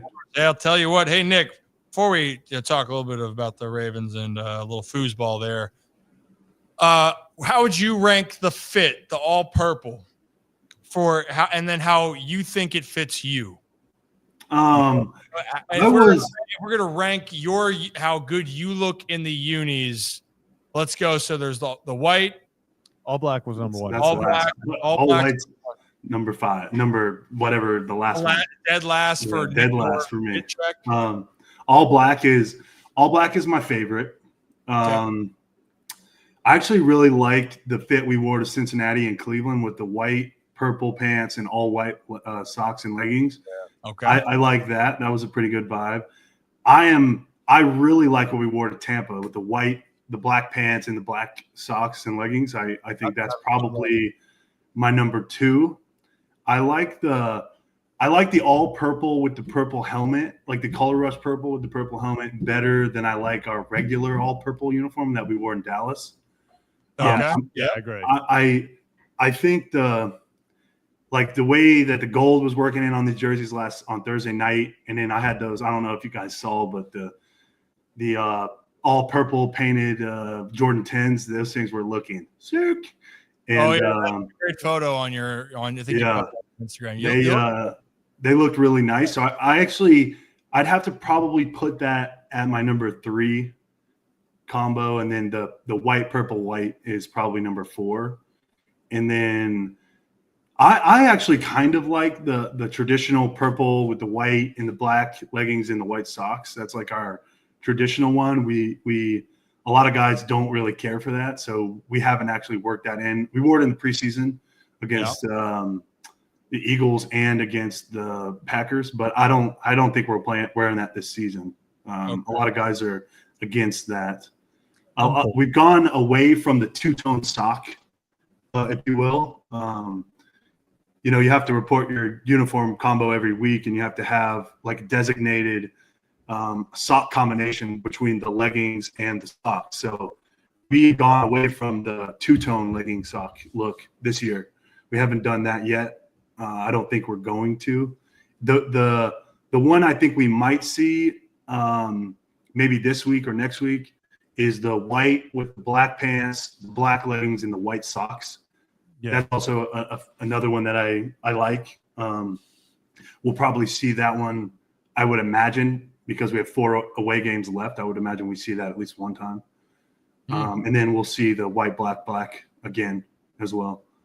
And so we know, so just so people can, best is that Nick Moore looks and that he likes all black. All black. Worst one is all white. All whites. Yeah. That's not my favorite combo. Some guys can really rock the all white, but for the guys on the bigger scale, it's a little bit harder for us to rock that all white. Bit fair. Yeah, it's not as you would say, Nick, not me. You say it looks more slimming and fitting in the all black than the all white. But I look more like a Michelin man, the guy from the bad guy from Ghostbusters. We get a side by side. Wait a minute. Can I look up that photo? That's the the Marshmallow Man from the Marshmallow Man. Oh my goodness. From Ghostbusters. Yeah, that looks like me running around in the all whites. Oh my God. It's not my ideal look. Oh my gosh, Nick, that might be you. That's why I know. That's what I'm saying. Yeah, there it is. There he is. That looks like me, dog. 46 reporting for eligible. My legs look a little bit slimmer than that. They're a little bit more muscular than that. The top part looks pretty good. Looks pretty similar. It's accurate. And the head too. The proportion size of the head is probably right up, spot on. Very, very happy, very jolly. That's like just Marshmallow Man, Nick Moore, same person. Yeah. So, hey, big win. That was incredible, stressful, highly entertaining. You know, I don't even know what to even say. We don't even have to fully talk about it because it's been 3 or 4 days now. But I mean, that was another instant classic. I mean, it felt like it was going to come down to the final play essentially, and it really did, just like it did 5 weeks ago. Morale feeling good. I mean, you just swept the Bengals now, moving towards Pittsburgh. Yeah, I think we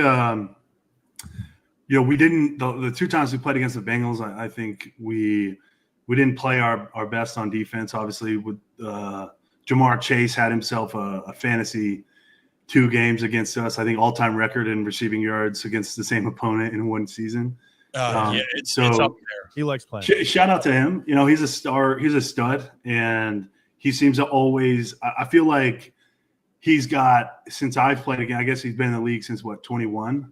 I bet you he has 1,500 plus yards against us. Oh, Kevin, you look that up. It's gonna. I feel like every time we play him, Jamar Chase has 200 with multiple touchdowns. His rookie year in Baltimore was the one that he went on. That was another 200 one. Yeah, who hit him there? That was a tough one. That was the spin move. That was a spin move when he got hit, and then he outran the team. Mm-hmm. I'll say he did have a moment in the game when he caught that ball over the middle and then proceeded to outrun everybody just like that. Like, when I move, you move. Just like that. Yeah. Chase was to the end zone. We're looking at the other stats. Yeah, I have them. What are the stats, Kevin? I don't know if you want to hear them. We'd love to. In his career, it's 8 games only. 58 catches for 962 yards and 8 touchdowns in 8 games. And if you exclude 2023, which Brandon Stevens locked him up in both those games, he only had 12 receiving yards in one of those games, 31 in another. So that's 43 receiving yards for Jamar Chase in 2023. So technically, it's 6 games, and he's had 931 receiving yards. Quick math. Wow. Well, in one of those games, the second game, Joe Burrow got hurt in the second quarter of that game in Baltimore, the last Thursday night game. Yeah. Goodness gracious, shirts and pants, but the boys won. Now you're moving on to Pittsburgh. Now you got a little reunion with Patty Queen, and that should be a fun one. Hey, did you see the comments from Mike Tomlin? I have not. Well, guess what? This was let's see what Mr. Tomlin has to say. Yeah, Mr. Tomlin, you know what? He was giving a great shout out, actually, because everyone is giving a comparison to Jaden Daniels and saying he is great, he's incredible. But then reporters asked Mike Tomlin after the Steelers beat the Commanders what they see in Jaden Daniels that reminds him of Lamar Jackson. and his answer is fantastic. So let's play that. Man, be real slow comparing people to Lamar Jackson. That's a multi-time MVP. That's Mr. Jackson. We'll see Mr. Jackson in a few days. So right there, he short and sweet. He just shut it down, Nick. Yeah. It's like we ain't comparing the two. Jaden Daniels, he earlier on was saying how, he's a great competitor quarterback, but Lamar Jackson is one of the best players that the league has seen. And so far, I think that Lamar is right now on pace to win his third MVP. But thoughts on Mr. Tomlin talking about Mr. Jackson? Coach Tomlin has a lot of experience with Lamar Jackson. Obviously played him a handful of times over the course of Lamar's career. They have seemed to have gotten the better of us. In my career, I'm 1-7 against the Steelers. However, Lamar has only played in, I want to say he's played in 5 of those 8 games. Yeah, he's missed a lot of Steelers. He's missed a few of them. I know he didn't play last season. He missed one in 2021, and he also missed one in 2022 against them. So, I think Tomlin's right on the, he's hitting the nail on the head there. Jaden Daniels is a phenomenal player. He's shown some extreme glimpses this year, and he's played, for a rookie in the NFL in a situation that they have in Washington, that coming in, they were, for lack of a better word, they were a dumpster fire. And I think for him to come in, they're 7-3, they're winning the NFC East. They're, in a division with the Cowboys, who obviously having a down year. Dak's going to be out for the rest of the year. That's a tough blow for them. But Philly, they were in the Super Bowl just 2 years ago. And the Giants, the Giants are a team that nobody really knows what they're going to do until at this point in the season, we kind of understand where the Giants are. What did we learn from the Browns game? What did Admiral Akbar say? It's a trap. It's a trap. It is. It is 100% trap game. And for Jaden Daniels to be able to do that, came into our house, played a really good game against Lamar. And I think in the coming future, that's obviously going to be a very similar comparison because of the way he plays. He's able to, extend plays, get out of the pocket, run. I would assume he's pretty close to the similar speed as Lamar. He's made some really good throws. He's got some excellent weapons around him, and Scary Terry and Austin Eckler and Zach Ertz, and their offense is really moving at a high level, and they're probably one of the better offenses in the league. But like Tomlin said, to compare a rookie to a 2-time MVP who's on track for his 3rd MVP, second in a row, it's a little early in the process. And, Jaden Daniels, the one thing about the NFL is, man, you got to do it year in and year out. And he just hasn't had that. He's only, he's in his first year. So we'll see that in the future. But for now, Jaden Daniels is one of the better quarterbacks in the league, in my opinion. But we're not quite on the level of Lamar Jackson. I don't think anyone really is on the level of New Era 8. No. And is there still New Era 8 apparel? Is that still? Yeah, I think that's all. It's still a thing. Yeah, it floats around. Lamar is such a unique player, and we saw Thursday night. We did not play well in the first half. We had a slow start. Since he came out of the gate hot, I feel like Joey B finds a way to place, MVP caliber football against the Bengals or against the Ravens. And I think our defense did just enough to give us a chance. And our offense, we turned it up in the second half, and we looked like the offense that we've looked like for the better portion of our 10-game season thus far. And a lot of that is to Lamar Jackson, his ability to spread the ball around, find the open receiver, extend plays, be a threat in the running game. When we're not able to just hand the ball off to Derek like we've done in some of these games, Lamar being a threat to then it opens up the run game for Derek and for Justice. And I think Lamar is playing at a level that we've never seen, honestly. I mean, obviously last year was a phenomenal year. 2019 was a historic year, but Lamar is at a different level right now. And it's not just his play on the field. It's his leadership in our locker room, his command over the offense, his ability to make adjustments, call plays, do things like that you expect from a quarterback who's, making $255 million over the life of his contract.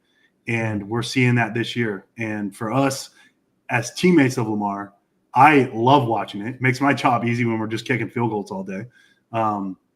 And so for me, it's a lot of fun to be a part of. Last year I wasn't able to be out there, so I missed on some of the fun stuff that they were getting to do. So for me, this is the first time I've actually been playing and seen this type of Lamar Jackson, and I'm here for it. And I think, we're just getting started. We still have 7 games left. We got 3 left in the division, 2 quick ones against the Steelers over the course of 4-5 weeks.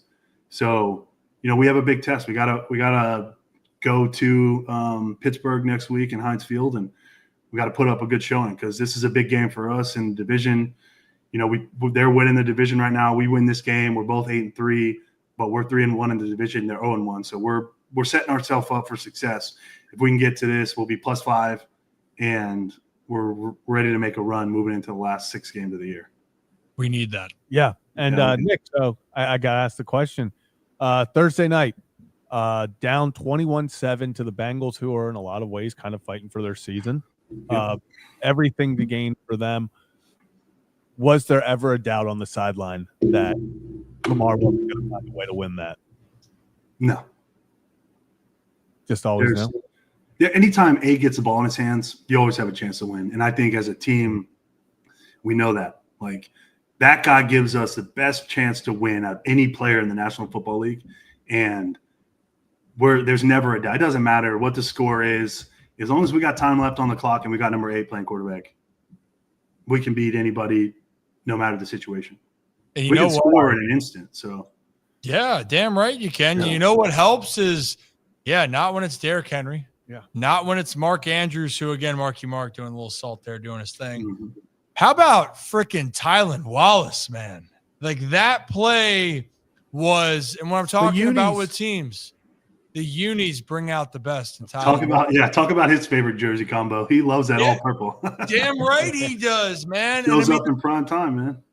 But I think that's the part with moments there. Can you talk about that? It's a guy that, just like for you, where being a long snapper in our mind, again, vote Nick Moore to the Pro Bowl here in 2024. Sure. Do it. But some players go under the radar. But Tylan's one of those dudes where, he does a lot of dirty work, man. Yeah, he's been a grinder. And some, for him, it's almost people can say he fights for his roster spot on a year-to-year basis. And then in the biggest moments when you kind of need him to, hey, can you make a play? That moment of his touchdown catch right there, that really jolted the stadium back, the team back. You talk about like maybe that moment on the sideline where you just going buck wild, or are you ready? Like, oh, well, maybe I got to get ready for a punt. Oh no, stop traffic there. Let's go kick a field goal or an extra point there. Yes, I think this is a testament to Tylan and his work ethic. He's been he's been here since 2021. He's my locker mate, so I've gotten to know him really well over the course of the last 4 years. And he's a quiet guy. He kind of just keeps his head down. He just does whatever he's asked. He never complains. He's a very dependable guy. He's played a lot on special teams over the years. He's still a big part of our special teams in the return game. Plays a little bit on punt return. And to me, Tylan is just that guy. Like, he's not a super flashy guy. He's not Zay Flowers. He's not Rashad Bateman. He doesn't get the opportunities that some of these other guys get. But I always feel like anytime Tylan gets an opportunity, he makes a play. He's very dependable, catches the ball. He's very fast, as we saw in that touchdown the other night. And I'm so happy for him because he's a guy that he doesn't care one way or the other. He just wants to win. And if he can help the team in any way that he physically can, he's going to do it. And we've seen it with punt returns for a touchdown. We've seen him, he downed the punt, the early punt. I guess that was, I don't think that was this week. That was last week against the Broncos. Down the punt on the 2-yard line. Mm-hmm. He's always showing up. And, for him to get that opportunity and to be able to make a play like that, I mean, it's a testament to who he is as a person and as a player. And I'm super happy for him. And I hope that he can continue to get opportunities in the offensive game because, like I said, every time I think every time he gets a chance to do something, something's going to happen. So I'm excited for him, and I'm looking for him to make a bigger impact as we move forward. But in that situation, we're backed up. I think it was 82-yard touchdown. Yeah. So It was long. So what? Yeah. So walk us through what the hell were you doing, Nick? So I'm over there. More point of view. He was so prepared. Locked in always. I'm over there. We're on our own 18-yard line. I can't remember if it was second down or third down, but yeah. So a third down situation like that, where we're on the 18-yard line, I'm ready for a punt. Obviously, I'm prepping for a punt.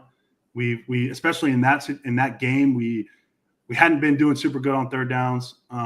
So we had a lot of punts. Probably I think the most we've had this season, we had 5. I want to say that was the most we've had outside of the preseason.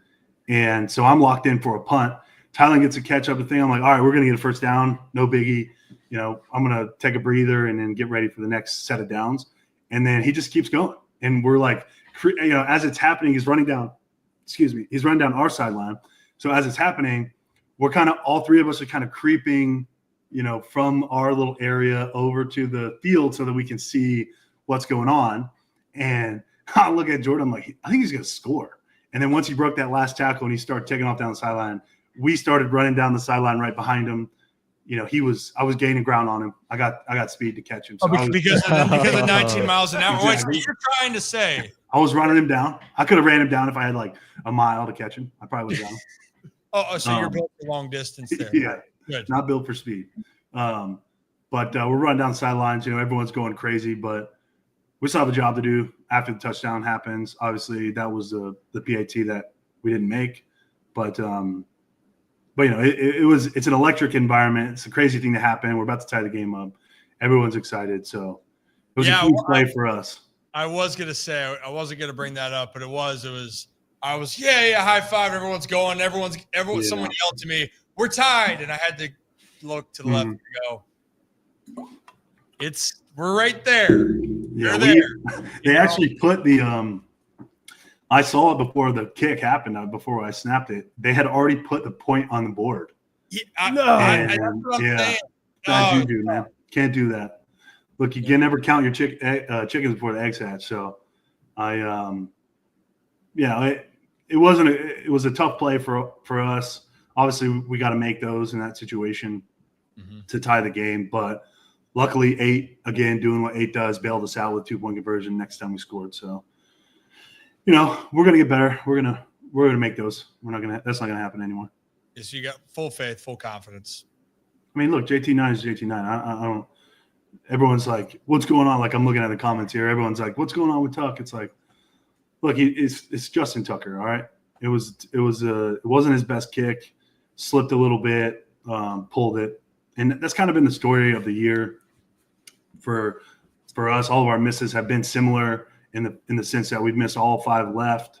Plant has been a little wonky, pulling the ball a smidge, but JT9 is still JT9. And we were ready if we were going to get called upon to knock down a game-winning field goal. If they had made that 2-point conversion, we were ready to go. And, Tuck's gonna do what Tuck does, and he's going to be the kicker that we need and the best kicker in the league. Yeah, well, and the thing, too, is it does remind, like, that moment in Cincy, right? Yeah. Or the wind's howling, and he pushes that through, and guess what? Evan McPherson had a chance to win it from the same similar area. Yep. And no chance on that, right? So it's context there. I think just everyone's expecting Justin Tucker to make every single kick he ever does for the rest of his life. And I think that, and I get it, that's why he's been the best. So the expectation's always up here, but sometimes, like we've seen, he's been consistent with the misses, right? It's been the same thing. Yeah. When you needed him in the moment, he came up with it, but then your teammates like Lamar Jackson, they pick up the slack. That's what makes a good team, right? So you're saying no one pulled a Debo and came swinging at you? No, nobody pulled a Debo. That, in my opinion, that is disgraceful, and that should never happen. Everyone has a job to do on the field, and it's not always going to go the way that you expect it to go, and that's just the nature of the game. I mean, it's a very tough business that we're in, and there's high pressure situations, and sometimes things are going to go awry, as we've seen with everybody. But the way that, and I wasn't there, and I wasn't watching it live. I know he had missed 3 kicks. There was some frustration on the sideline. in the heat of the moment, guys get upset. I understand that, but it's never okay to do that. I don't. It's a bad look. It's Yeah. just Nope, it's a bad look. You guys are. It's one thing, for you to get fired up, right? So if it was like us doing it to Kevin, fine, right? Ollie wants to knock Kevin over here. Oh, Ollie was pissed when Kevin came in there too. Like, it's okay if it's Kevin. In all seriousness, it's always a bad look. And unless your team wins or things go perfectly well, like, people still talk about that moment when Travis Kelce and the Chiefs in the Super Bowl where he bumped Andy Reid. Imagine Nick Moore bumping John Harbaugh during the game. Yeah, right. I don't know if there would be the same reaction there, but the Chiefs ended up winning the Super Bowl, so it's kind of brushed aside. But it's just a bad look. It's tough. And the Niners won the game. The game. Why? With the game-winning field goal. I was gonna say with the game-winning field goal. And Jake's first game back, by the way, he missed like 5 missed a weeks. while. Yeah. I understand when people talk about in the heat of the moment, guys are fired up, but nobody's intentionally doing anything to undermine the success of the team. Everyone is playing at their absolute best and they're trying their best. Sometimes shit happens and things don't go the way that it's supposed to go. But I think that speaks to, and I don't know Debo personally, but I feel like a lot of times shit like this happens and guys are like, oh, I was just, I was fired up in the heat of the moment. I let my emotions get the better of me. And I'm like, I know I'm 100% against that. I think the guys, there's a difference between like how Tom Brady acts and he gets fired up and he's yelling at everybody. And I get like, he's the catalyst and he's trying to do it from a constructive way. Like, I would imagine, and I've only heard stories of Tom Brady. I never played with him, but like, he's not coming over and personally attacking someone or he's more like, we got to be better than this. This is bullshit. We're playing like shit. We are doing this. We are not playing here, blah, blah, blah. It's collective. It's a we thing. It's a collective thing. Some of these guys show their ass in these moments, I just think it's like, I hate to say character flaw because I don't necessarily think that that's the case, but sometimes I feel like guys use it as an excuse. Like, I was just, I was emotional because, I love the game and I'm like, dude, I get that. We all love the game the same amount. Okay. Yeah, I think there's a good way to do it. Like, there's a code. There's just a code of going about it here. And if you got any issues, by the way, you do it behind closed doors and you get it out of your system if you need to. But when you open it up to the public, it gets worse there. And that's what everyone saw. But and 49ers won the game. But that's the image that people were looking at. Hey, Christian McCaffrey came back too, and you went on the road against the Buccaneers team that was scrappy. Not what they're talking about here. Hey, Nick, before I let you go, you know what people were talking about? Now, this is what I actually wanted you to break down. People were talking about the Chiefs just find different ways to win stinking games, man. In this case, though, no one breaks down issues on blocked kicks better than Nick Moore. Bill Belichick even said, if I need to see a breakdown on a kick, I go to 46. That was verbatim. That's what he said, Nick. Show me the clip. I got you. So, hey, all right. So I'm gonna pause it here. Time out. Take it back to the top. Can you walk me through a little bit? Can I take it back to the top? All right. So right here, obviously coming off the left side, can you just walk us through then kind of in your mind what went wrong and just the floor is yours, Nick. Okay, so let's start from the top here. All right, for us, it looks to me like Denver teaches the same thing. They want to keep their inside hand down, and they want to jab with that inside foot, and they want to stay low to the ground, and then on contact, they're going to raise up with leverage. That's what it looks like to me. So you can hardly tell it, and if you're not in the game and you're not like really understanding the ins and outs and intricacies of field goal protection. If we watch, I don't know if you can take it back a smidge, but if you watch the tackle or the nose guard to the guy left of the guard, okay, and we've seen this across the league with a lot of teams. Dallas did it to us on both of the jump overs that we've had this year. This has been the same result. It had just been over the guard and not the tackle. Mm-hmm. What this guy's going to do, I can't see his number, but basically what he's going to do is on the snap, it's the second guy to the left. He's not even going to try to rush. All he's going to do is swipe the tackle's hand to knock his hand out. He loses his balance. He falls forward. What that does is it puts pressure on the end, as we've seen, who's got 3 guys that are coming in that between the B and the C gap. He's got 3 guys coming in there. Oh, sorry, the C and the D gap. The 3 guys are coming in there. End has no help from the tackle because the tackle's falling over. Now, we're going to tell that tackle that he's got to be a little bit more stout in there, and he's got to be firmer with that hand, and he's got to be more balanced in his weight. It's when you get your weight, forward onto that hand that when someone knocks it over, you're going to fall down. So we see it here with this left tackle, gets his hand knocked out from under him. He falls forward, putting stress on the end that opens up that C gap there. And dude, that guy's blocking 3 guys. We have it all the time. They get blown up. That's their job. End is probably the worst job on field goal because this is what happens with a lot of these teams. They I'm run going these to 6-man sides. Nick, let's see if this is a better angle here. You see this? Yep. Let's watch it. So I'm just saying if we can see as things are cutting through right here, you can still see? Yep. Well, all right. So tell me. Yep. See his hand? Go back. Going back. So, the third guy on the left tackle, he gets his hand swiped away. You can kind of see it. It's just left of his leg right there, and then boom, it's gone. So he gets his hand swiped away. He falls forward. The end's trying to block 3 guys, but that's 700 pounds of mass coming through there at full speed, and he's not going to do it. He's got to play a little bit lower, and he's got to be able to put more force forward to help from him getting blown up like that. And I think it's a credit to the Chiefs. They drew that up really. They're a good special teams unit. They drew this play up perfectly. I've said it before. We talk about it all the time. NFL is a copycat league. This has worked for a lot of the block kicks this year, whether it's knocking the hand of the guard or the tackle. We've seen that work several different times, probably I think honestly 4 or 5 times this year. And we saw it in our game against Dallas. They didn't block the kick, but we knew it was coming because they had a guy that was only job was to do that. Number 67, he plays offensive line. He literally came in on field goal block to do that. And, that's obviously it was a huge play in the game to win the game, make a field goal.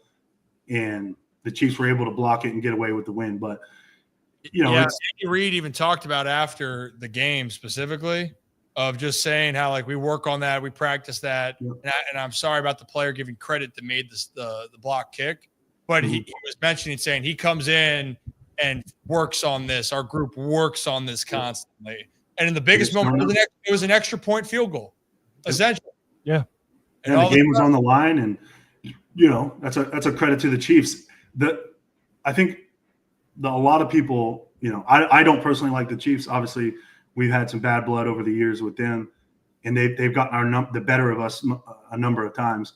But good teams find a way to win, and that's why they're back-to-back Super Bowl champions. They find a way to win in a game that they didn't look super good on offense. The Broncos had a chance to win the game. They probably should have won the game, but this is a great effort by the field goal block team for the Chiefs. And look at that.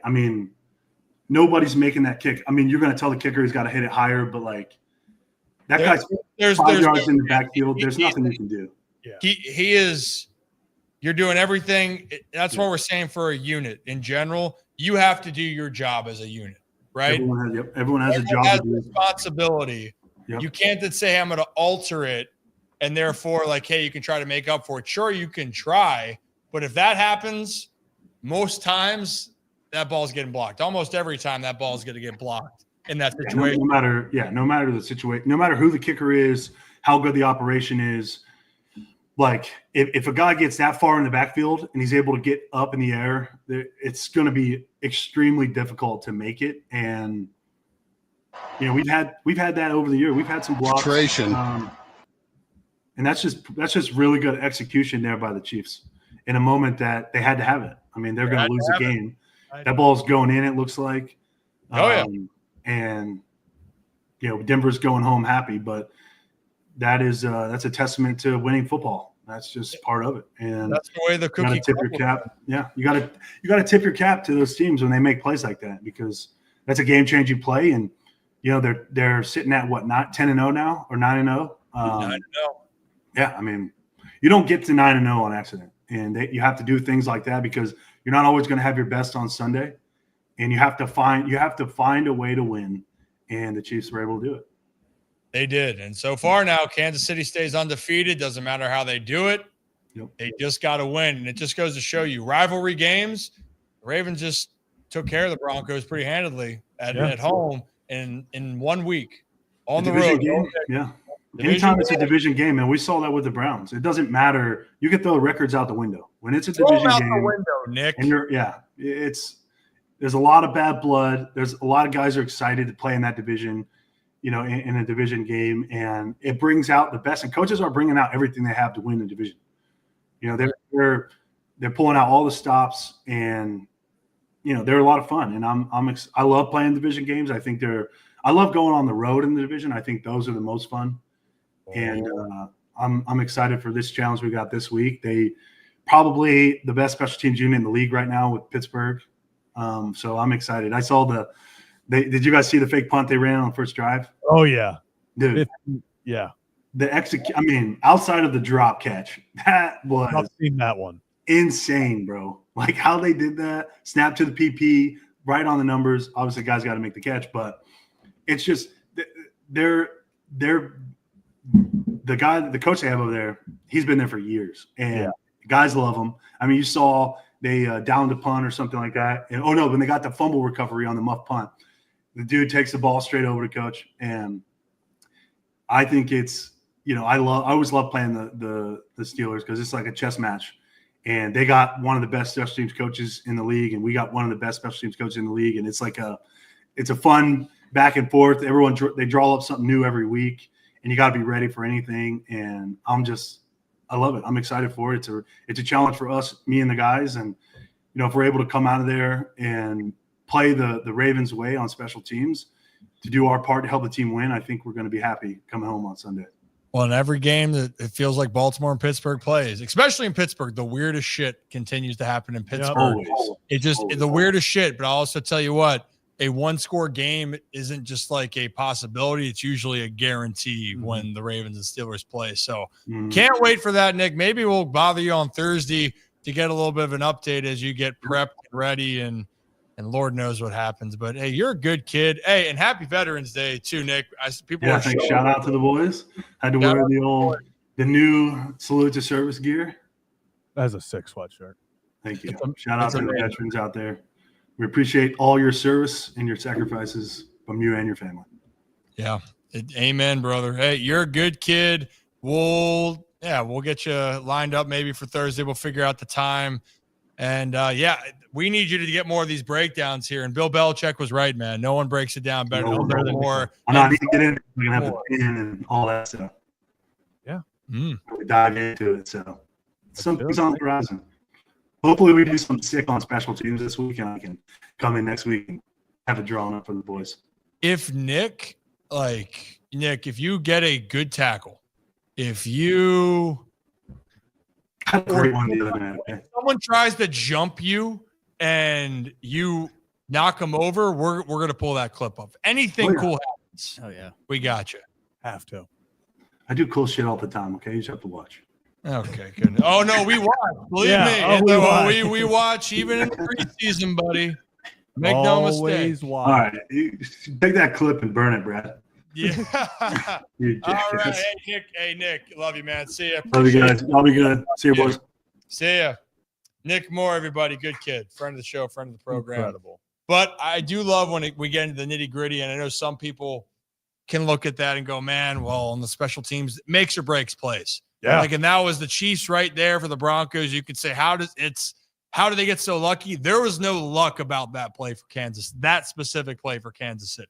That was just a great executed play that they practiced and they executed and they won that game. So, again, hit that like and subscribe button if you're new to the channel. Ryan Ripken Show, do it live every Monday and Thursday here at 3 p.m. Eastern time, and we do it on Sundays when the Ravens are playing pregame-wise. Guys, got one more clip to play. We got time. We could open it for call-ins for like 10 minutes. Yeah, we want to put out the we can put out the link for the channel members. I can throw that in there right now. So for our channel members, we are putting that in on YouTube. So go check out the community notes tab. We'll have that put in there. Zach, you want me to do it? Yeah, if you can do it. I got it. Here we go. For all of our community members there, all channel members, we are putting it in there while we do our last clip because we need to play it. Just, it's always great when Nick shows up. It is just a good kid. He knows the stuff, you know. Maybe playing in the league teaches you a thing or two. I think just it's the perspective of just how hard the game can be and how the intricacies of the game are so important to be able to navigate and explain. And really, it's a week-by-week league. Things can change. Right there, look, Cleveland, they look dead in the water. Jameis Winston and the Browns beat the Ravens. Denver gets humbled by Baltimore, then goes on the road and is one kick away from beating Kansas City. So there it all is. But, guys, this is a big game coming up for Baltimore between the Ravens and the Steelers. And Bill Belichick even touched on it today on the Pat McAfee show on just how big of a game this is for really both teams and really to give you an idea of maybe where the Steelers stand. So let's play that clip for you guys. Steelers seemingly back in contention to potentially win a championship. Before this season, you said, there's a lot of conversation about a lot of quarterbacks. I think the Steelers are very comfortable and good with their quarterback room. Now, Justin Fields comes in. He wins some games. A difficult decision was made by Coach Mike Tomlin. He said, I want to see what we have with Russ. We know what we have with Justin. We want to go on and win. They get a huge win over a hot Washington Commanders team. Russell Wilson makes big plays. Preston Smith makes some big plays. Mike Williams makes some big plays. Everybody that they've added to that team seemingly over the last year has contributed. What are your thoughts on the Steelers, and how do you feel about them potentially being a team in the end? Well, I think this week will be a big that'll go a long way to seeing how this division turns out against Baltimore. Those are two teams that don't exchange Christmas cards. So that'll be a great matchup there. A lot of these teams talking about their quarterback and their franchise quarterback and all that. Looks like Pittsburgh has two good quarterbacks. So that's a good thing. And of course, they've always been, really solid on defense. They made a lot of moves at the trade deadline, whether it's for the receiver, the pass rusher, I would say a couple roles that they feel like they really needed to strengthen their team. And it looks like they're going to be in it for a while. So it's a great job by Pittsburgh, and, just a good situational play at the end of the game. And Washington jumped offside, not get the ball back, a bad penalty. Same thing that happened in the Jacksonville game where, they get a. So right there, essentially, it's a long way to explain of what can happen here for the Baltimore Ravens and Pittsburgh Steelers. And yeah, Nick mentioned it before, Ravens long snapper, about how these divisional games, there's no love lost. There's a lot of respect for Pittsburgh and Baltimore here, and these games usually come down to the wire. But as much as you can talk about for Pittsburgh and how teams in the past have felt like, Kevin, they've had a good record or they battle, but they haven't considered Pittsburgh as a contender because they don't think that they could beat the high, octane teams. Well, now this is the best offense we've seen Pittsburgh have here in recent years. And it doesn't matter how ugly it is, they are finding different ways to win. So in my mind, this is a wide open AFC. And Pittsburgh right now playing Baltimore, they still can make a statement if they can beat the Ravens and extend their lead in the AFC North. Yeah, and I think, too, when you talk about kind of how these games have gone, I mean, Nick said it when he was on, the Ravens are 1-7 in their last 8 against the Steelers, and Lamar has never played both games in a season against the Steelers in his career. He's always missed one, whether it's due to injury or just, they're sitting him in week 18 because there's no reason to play him.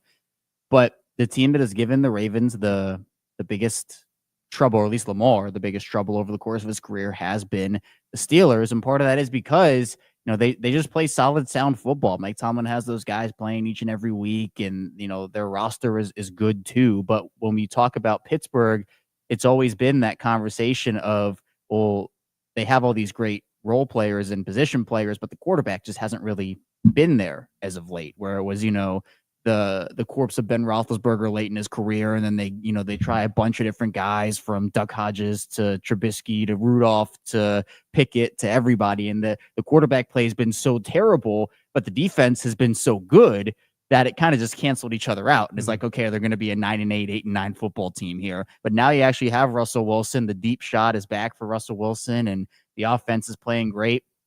I thought that they could have gotten a better wide receiver, but Mike Williams certainly fits into what they needed. And, Preston Smith now with the Highsmith injury looks like a much better acquisition. And I still thought it was good at the time.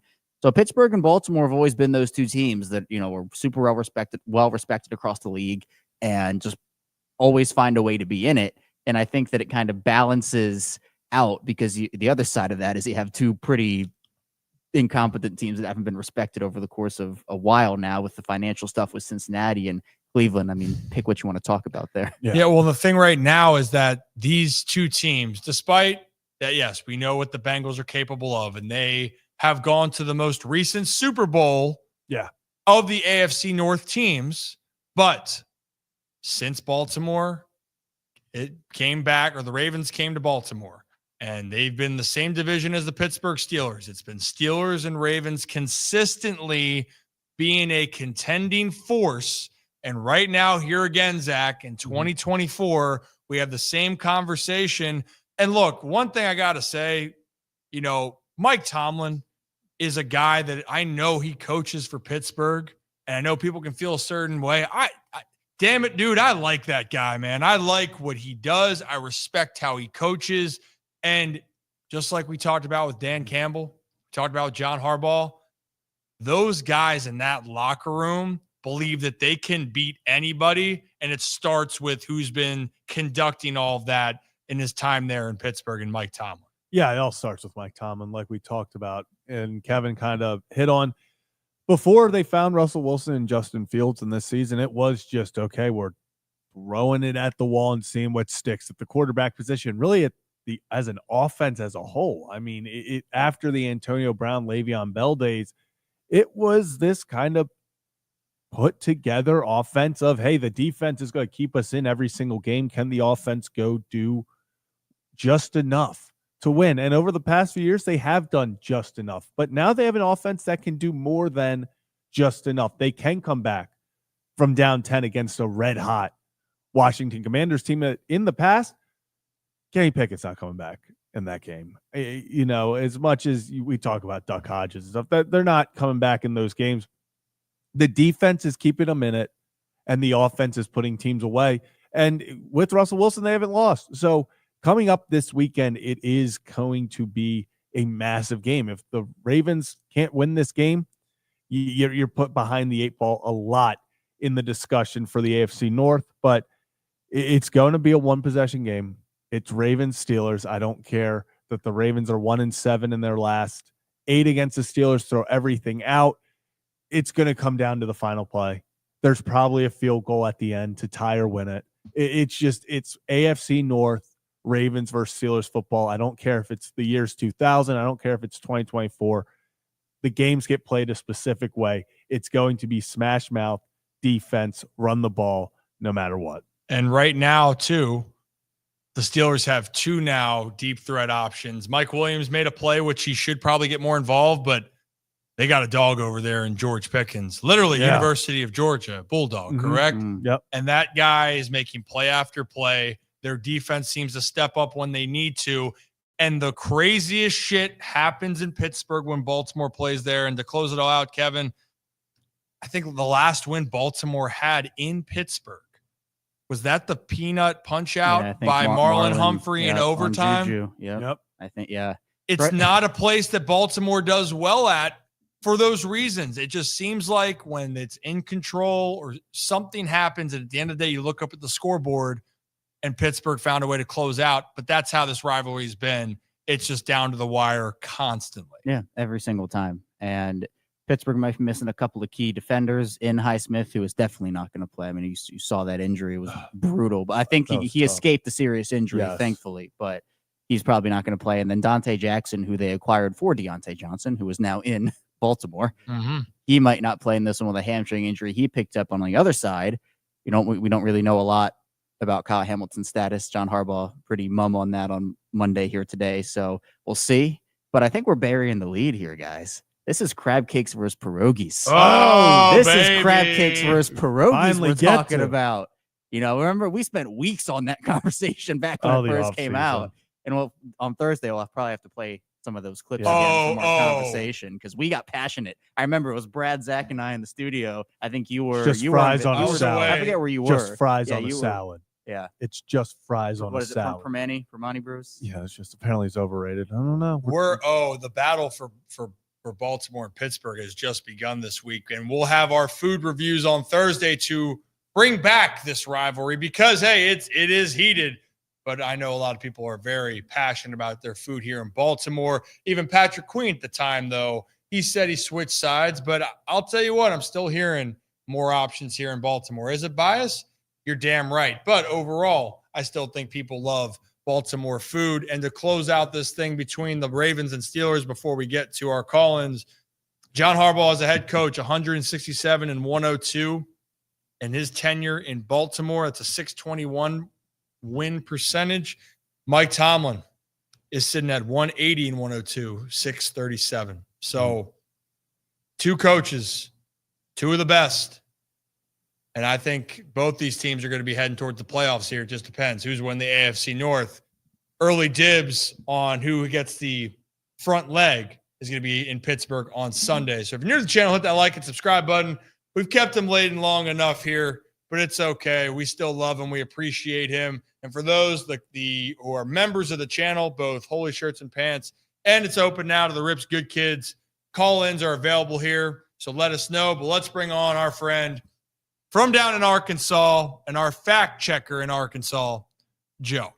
Joe, what's up, man? What's up, Joe? How we doing, fellas? We're doing great. How are you doing? How is Arkansas doing, man? Sunny and 72 today.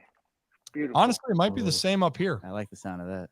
It was a little chilly this morning. Had the vest on, but had to take that off around 1 o'clock. Good to go. And we're home for the day, so it's good. Wow, good for you, Joe. Hey, home by 5. There we go. Stop traffic there, Joe. Well, what you got for us on this Monday? It's 4 here, Zach. It's 4. It is 4 home there. by 4, Joe. Good for you. Even better. Yeah, we got to work on the timing. Yeah, I was going to say that. Anyway, we got quickly Crater to Diamond State Park, established in 1972. It's a 911-acre state park, of which 37.5 acres are able to be dug on by whoever wants to go there to find diamonds. Over 75,000 diamonds have been found since 1972. And the largest was 4.23 carats. Named we can send Uncle, Kevin to go Uncle mine Sam Diamond. Yeah, so Joe, if we do send Kevin down there, we're sending Kevin to mine diamonds. I'm not. Hold on. What's that? What's 4.23? What's that worth? Carats. Well, okay, you're gonna have to find multiple diamonds. Well, I know, but I'm trying to see. There've been like 75,000. All right, it says range from 23,000 to 187. Yeah, hey, this might be my new. I might have to drop everything and just mine down. On average, 2 diamonds per day are found. Usually, Kevin, good rain. I could be in the money. Yeah, what are we doing, Kev? Man. Kevin, go get the diamonds. Go, Kevin. Go with Joe and go look for some diamonds. I don't know the first thing about digging for diamonds, but I'm We'll probably gonna have to learn. I've been there once when my son was in 6th grade. It's actually a really cool place. It's set up kind of like a gold mine. You just dig in there, and you shake your pan and see if you find any diamonds. You take it in the state park office. They tell you if you found a diamond or if you found just whatever the rock is that you found, and it's really informative. It's actually really fun. Wow, that's actually really cool. And it's also because to close out the show, Kevin, we're hearing about getting better facts. Yeah. When you spin the globe, it's not that hard. Yeah, we got to find interest, like to dig a little bit deeper, pun intended, and find some good facts, just like Joe did. Hey, Joe, some people are wondering, is this free for anyone to come down and look for diamonds? It is 100%. It's free. That's a good deal. And if you find them, you keep them. If you find them, you keep them. See, so this is how is that, lad? How is this not? This is a good fact. The more you know with Joe. That might be the new. That has a ring to it. Look at that. Hey, the more you know with Joe, what you can do down in Arkansas, and then the history of Woo Pig Suey. Yeah. Was it the Slobber Hogs is what we learned last Slobber time? Hogs. Slobber Hogs. I can't get over that. They That lost. one They photo. lost to Baylor on Saturday in Dallas by 5 points, but That was a good game, though. close That was a game. very good game. That was a very good game. But you know what? It's just I'm learning a lot about Arkansas. Arkansas Yes. Joe, maybe. That's a I really cool agree thing. with Nick. We need to send Rocco, not Kevin. Yes, Nick. We need to send Yeah. Rocco. You know what? As long as I Rocco might bury him. Down there. Well, that's probably why. Might not. Rocco doesn't come back. We're like, we think we know what happened. There was an accident. Joe, what happened? I don't know. Didn't see him. Joe, anything else for us before we let you go? Crab cakes over salads with fries. It's ridiculous. Yeah. Yeah, that's what we like to Thank hear. you, Let's Joe. go. Thank you, Joe. Way to Joe, I think we have to change. The more you know with Joe, what's happening in Arkansas. I'll figure out the last part of that, but the more you know with Joe is becoming a thing. Deal? without a doubt. Hell yeah, Joe. Hey, glad you're home by 4 Central Time. Time zones, baby. But hey, and Yeah. Joe, I'm also thinking about bringing back a hot stove to talk baseball, like on Wednesdays. Thoughts? Yeah, sounds good to me, man. I'm on board with that. Hell yeah, and I can do that, and we can do some breakdowns of some free agent guys and talk it out. Yes, sir. Sounds good to me. Hell yeah, Joe. All right, Joe, appreciate you, man. We'll talk to you soon, all right? Yeah, we'll see y'all Thursday. See you Awesome. Thursday, Appreciate you, Joe. Maybe Peace out, Wednesday. Joe. Kevin, spin the damn globe. Yeah, we got one more guy. Well, Pop wait, in. We have a last someone second. just- someone Last just second. popped Pop in. in. Spin. Okay. That. All right. Well, I'm gonna land in the ocean. Yeah. We Well, just- well, then why don't we work on that? I mean, I'm blind. I close my eyes. I can't see where I land. Come on. We Oh my we God. knew. We knew. Kevin. All right. 2 in a row. Can we just maybe The ocean is big. Do you wanna rotate All the- right. I landed He's going to land in Arkansas. literally in Texas. All right. Let's get some Texas facts. Literally in Texas. You're kidding. Did you know Arkansas lost to Baylor by 5 points down in Texas? Hey. Look at that. Hey, that's a the fact more right you there. know with Joe.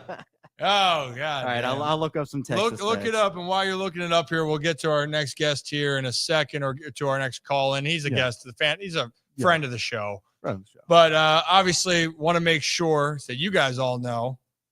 And Matt got me going about my hangovers about Deep Eddy Vodka. Got to give a shout out to Deep Eddy Vodka. Stuggies, we are in the works with some really cool giveaways. And if people like steaks, you might not think that just Stuggies is with hot dogs. That's all I'm going to give away with that. We got something planned with Stuggies here and ways for you guys to win some opportunities. Does that sound good to you? Or you don't like not for Kevin. I do like steak. I like it in a way that other people might not.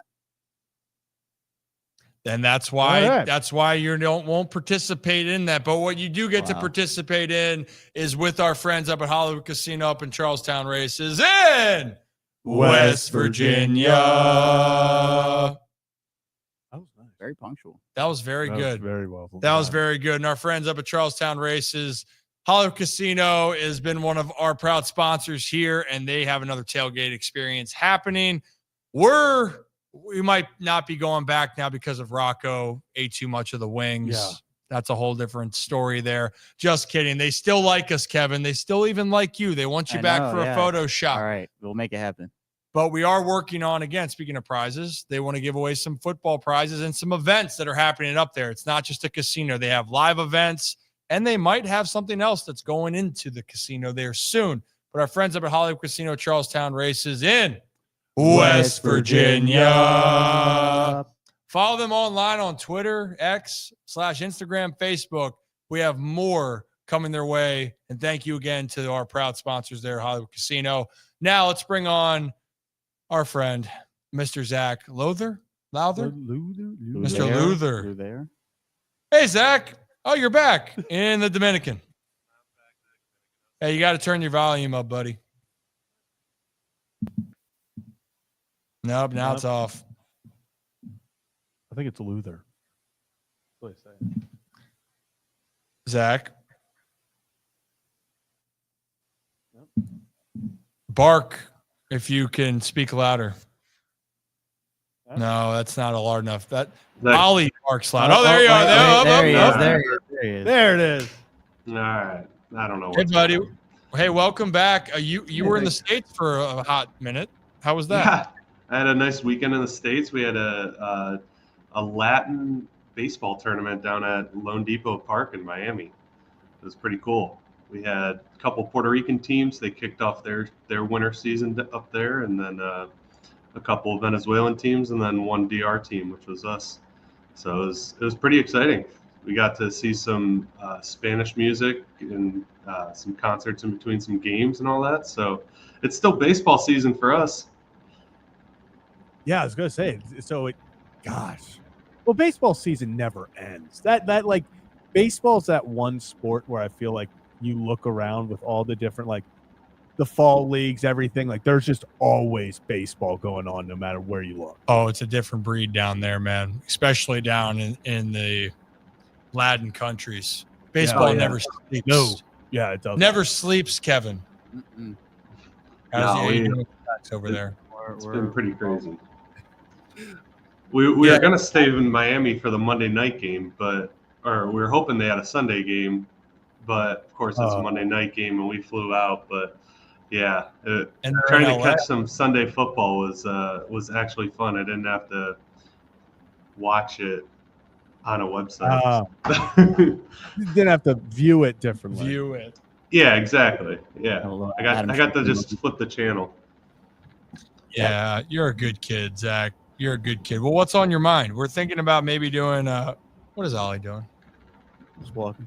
He's being a good boy. That's all. He's been a good. He was so pissed when Kevin walked in. Yeah, I believe it. It's easy to see why. Yeah. All the khakis. No. Know how to act. No, I got to watch the Ravens game, which I was very impressed with.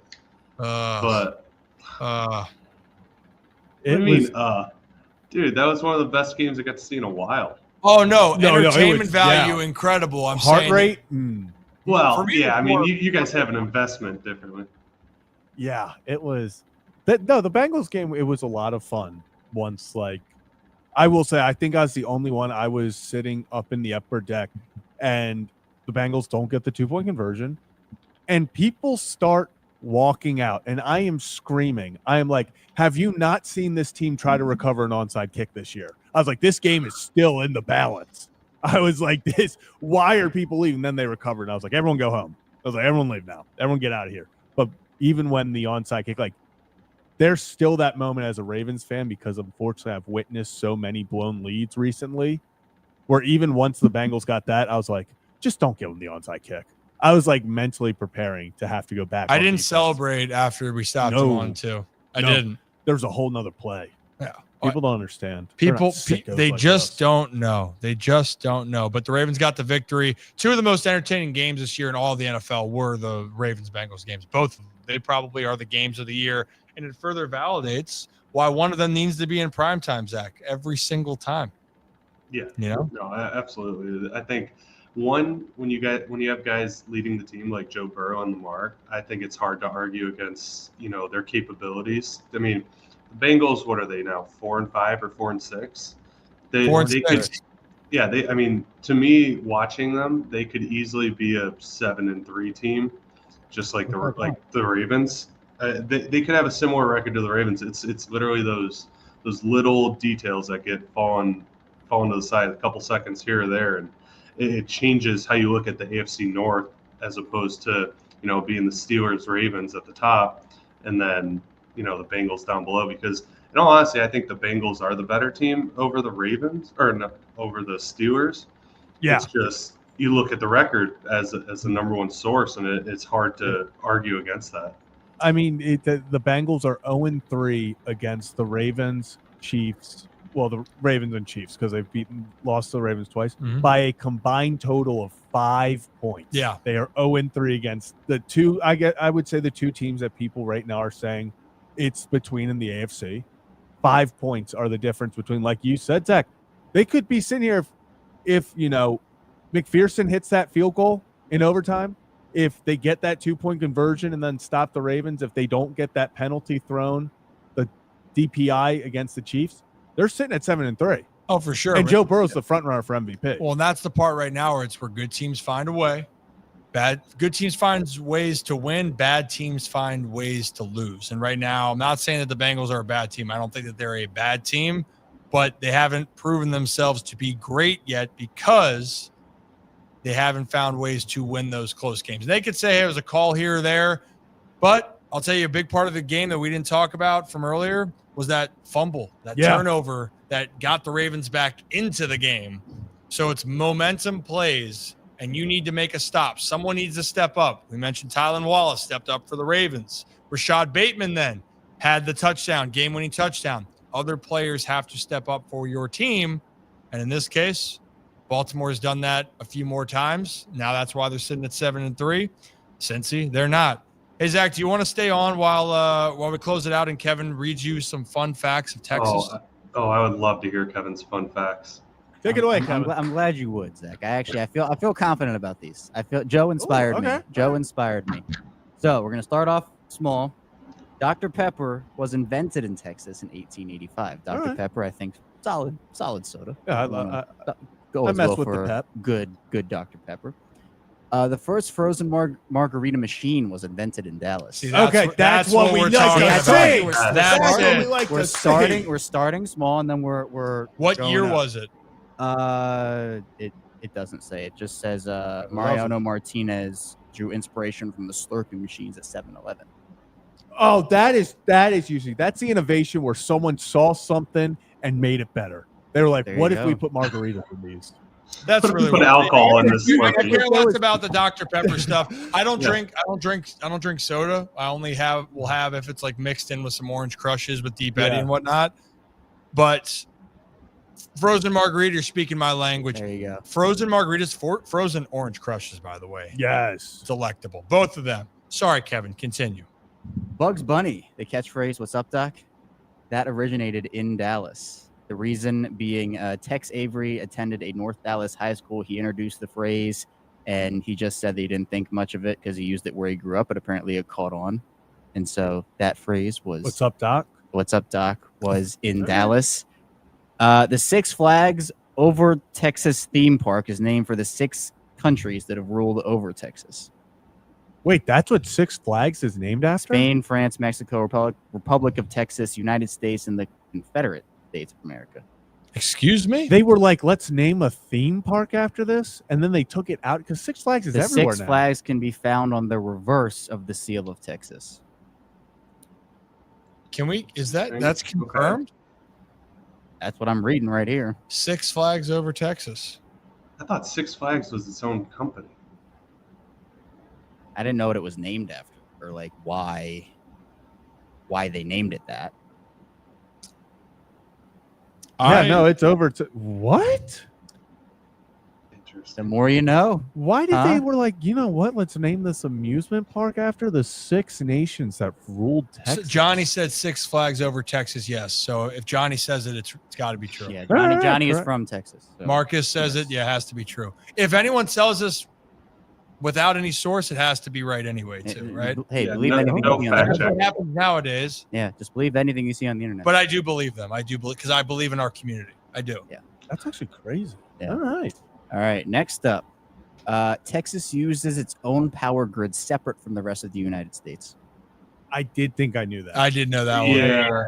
Do you know that, Zach? You knew that, or are you just shaking your head down there? No, I knew that one because when they had that ice storm, yes, back, the federal government couldn't do anything. That's right. That's when I remembered it from.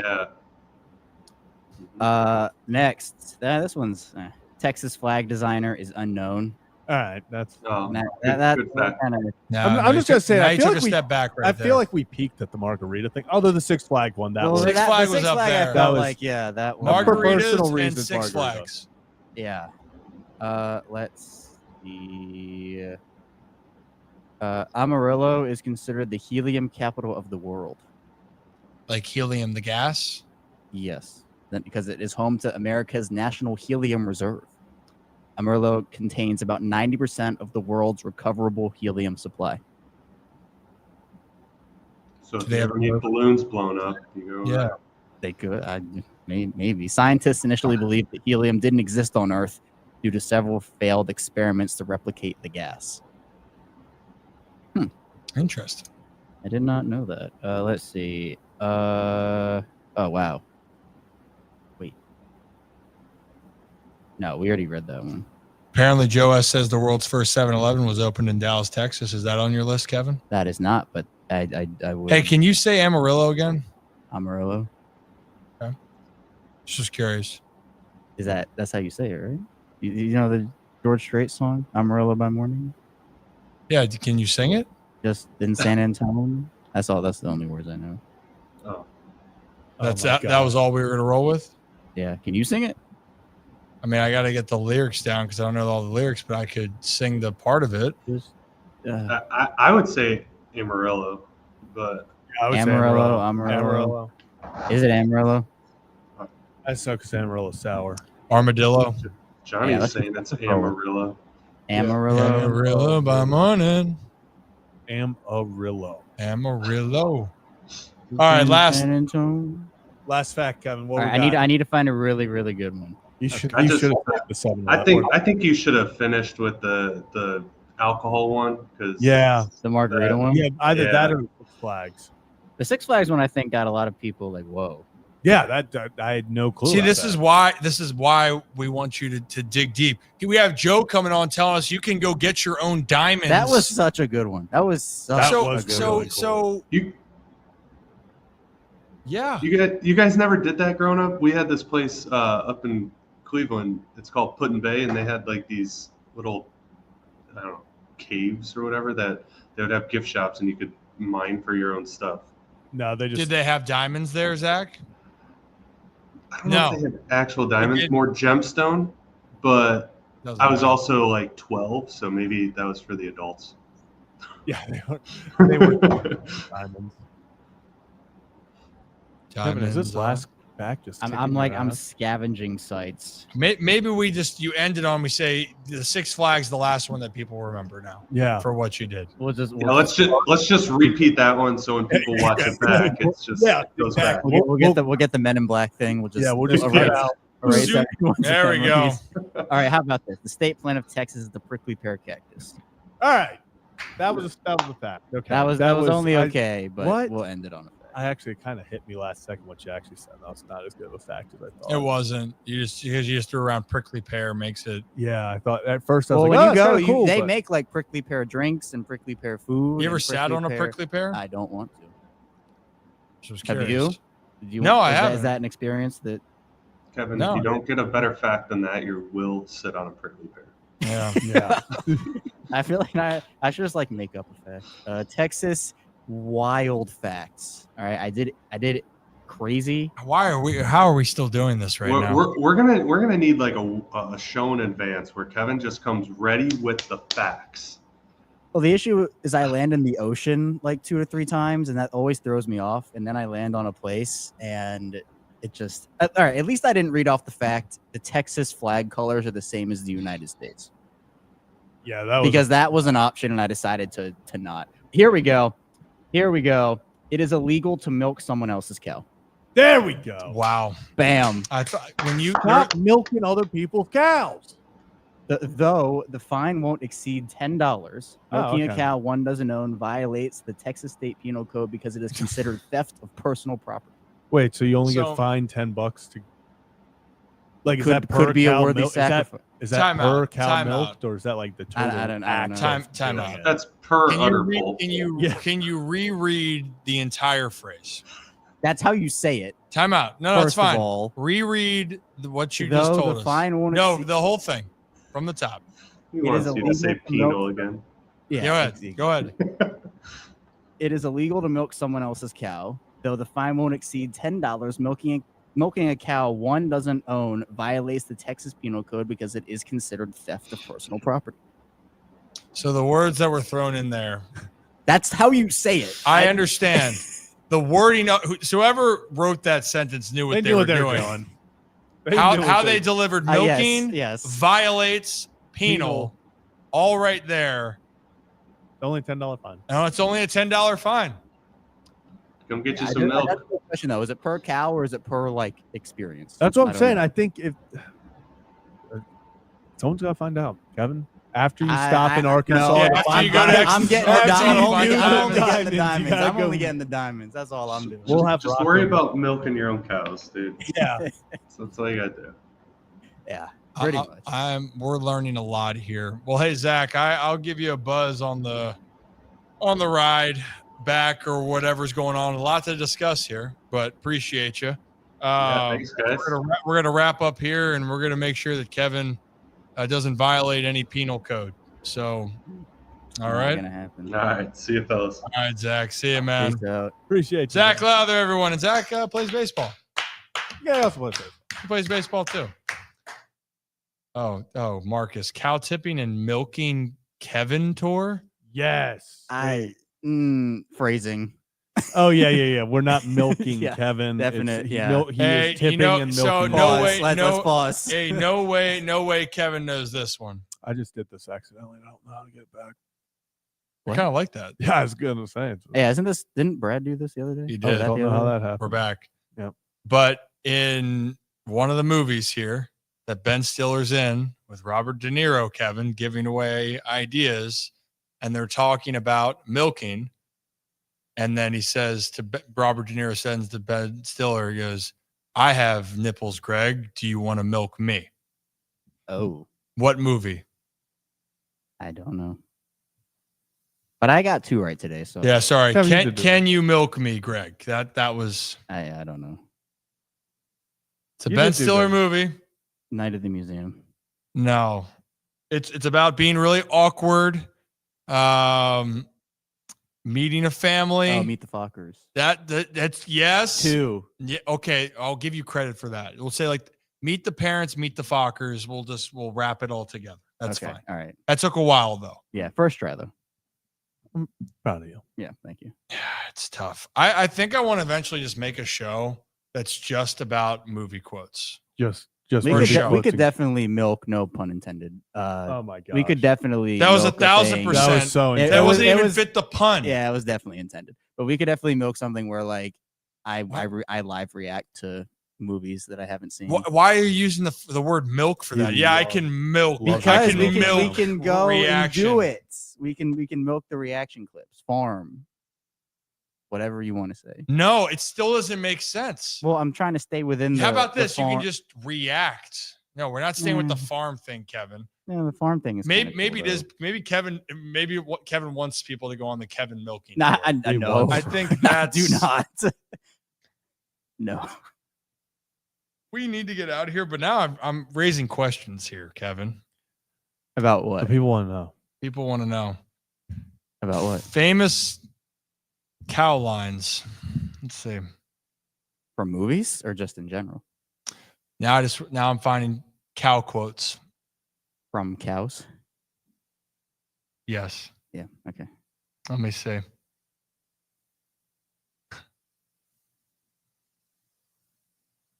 Are you gonna Oh. give me like a Cars quote? No, from this cow one was tipping? something in the way. There's something in the way she moves attracts me like no other love. Colton Cowser. No, that was just a quote. There's no movie reference right there. Kevin. Oh, It was well, just I a thought cow yeah, quote. I thought you were. Yeah, I thought you were saying like you're gonna find quotes of something cow related, and I have to guess Of who what. says it? Yeah, that's what I thought you were doing. I don't know my cow movies as well as people Are can there do even that. cow movies? Is there a famous cow milking scene from a movie? Oh, I don't, No, what? that's what I don't Marcus know wrote. what that would look. What? Wait, what? Is there a famous cow scene? If you just look up cow movie, how do we get here? How did we get here? There's No, I'm not seeing any cow milking scenes. And you know what? There's none that really come to my Well, none mind. that- might be looking in the especially- wrong place. Yeah, especially when you look up famous cow milking scene. Man, I hope no one gets a hold of your internet history. Yeah, for real. They're gonna be like, Famous "What is this cow guy?" Their Google search. Yeah, they're like, "What the?" Gonna be like How did we dying get over here? How did we get Zach here? wanted one more Texas fact, and I really went all out to try to find the most out-of-pocket one I could find. Well, if you're still tuning in, hit that like and subscribe button. This is the Ryan Ripken Show, where we got way off topic on our end of our facts with Spin the Globe with Kevin. We had our call-ins so far, but we do talk a lot about football and baseball. And I think on a special day, I will do once a week hot stove baseball questions, because I know if people have some. We'll save those for just one day only. We'll stick to the Mondays and Thursdays for strictly football and for Kevin's cow fetish. Yeah. Nope, that's also not a thing. Nope. It's a good question. I just read though. a fact. Hmm. No. You sure? Yes. It's okay. Very sure. When I move, you move. Move. Just like that. Oh, okay. Yeah, you walked into that one. You walked into that one. I did walk into that one. All right. So you think we should get out of here? Yeah, I probably. think Probably. before any more Should have cows gotten are out of here harmed. 10 minutes ago. Before any more cows are harmed in the making of this. Should we episode. move on out of here? There you see. I'm hitting the music. This is getting out of hand. When I move, you move. See? Just like that. There Just you like go. that. Oh, goodness gracious. Well, as always, here on the Ryan Ripken Show, have a day, have a night. Enjoy the rest of your Monday, and we'll be back on Thursday for a brand new edition. Stay good. Have a day, have a night. And again, happy Veterans Day to all those out there that served and continue to serve. Move. I was going to do that. Do it then, Kevin. When I move, you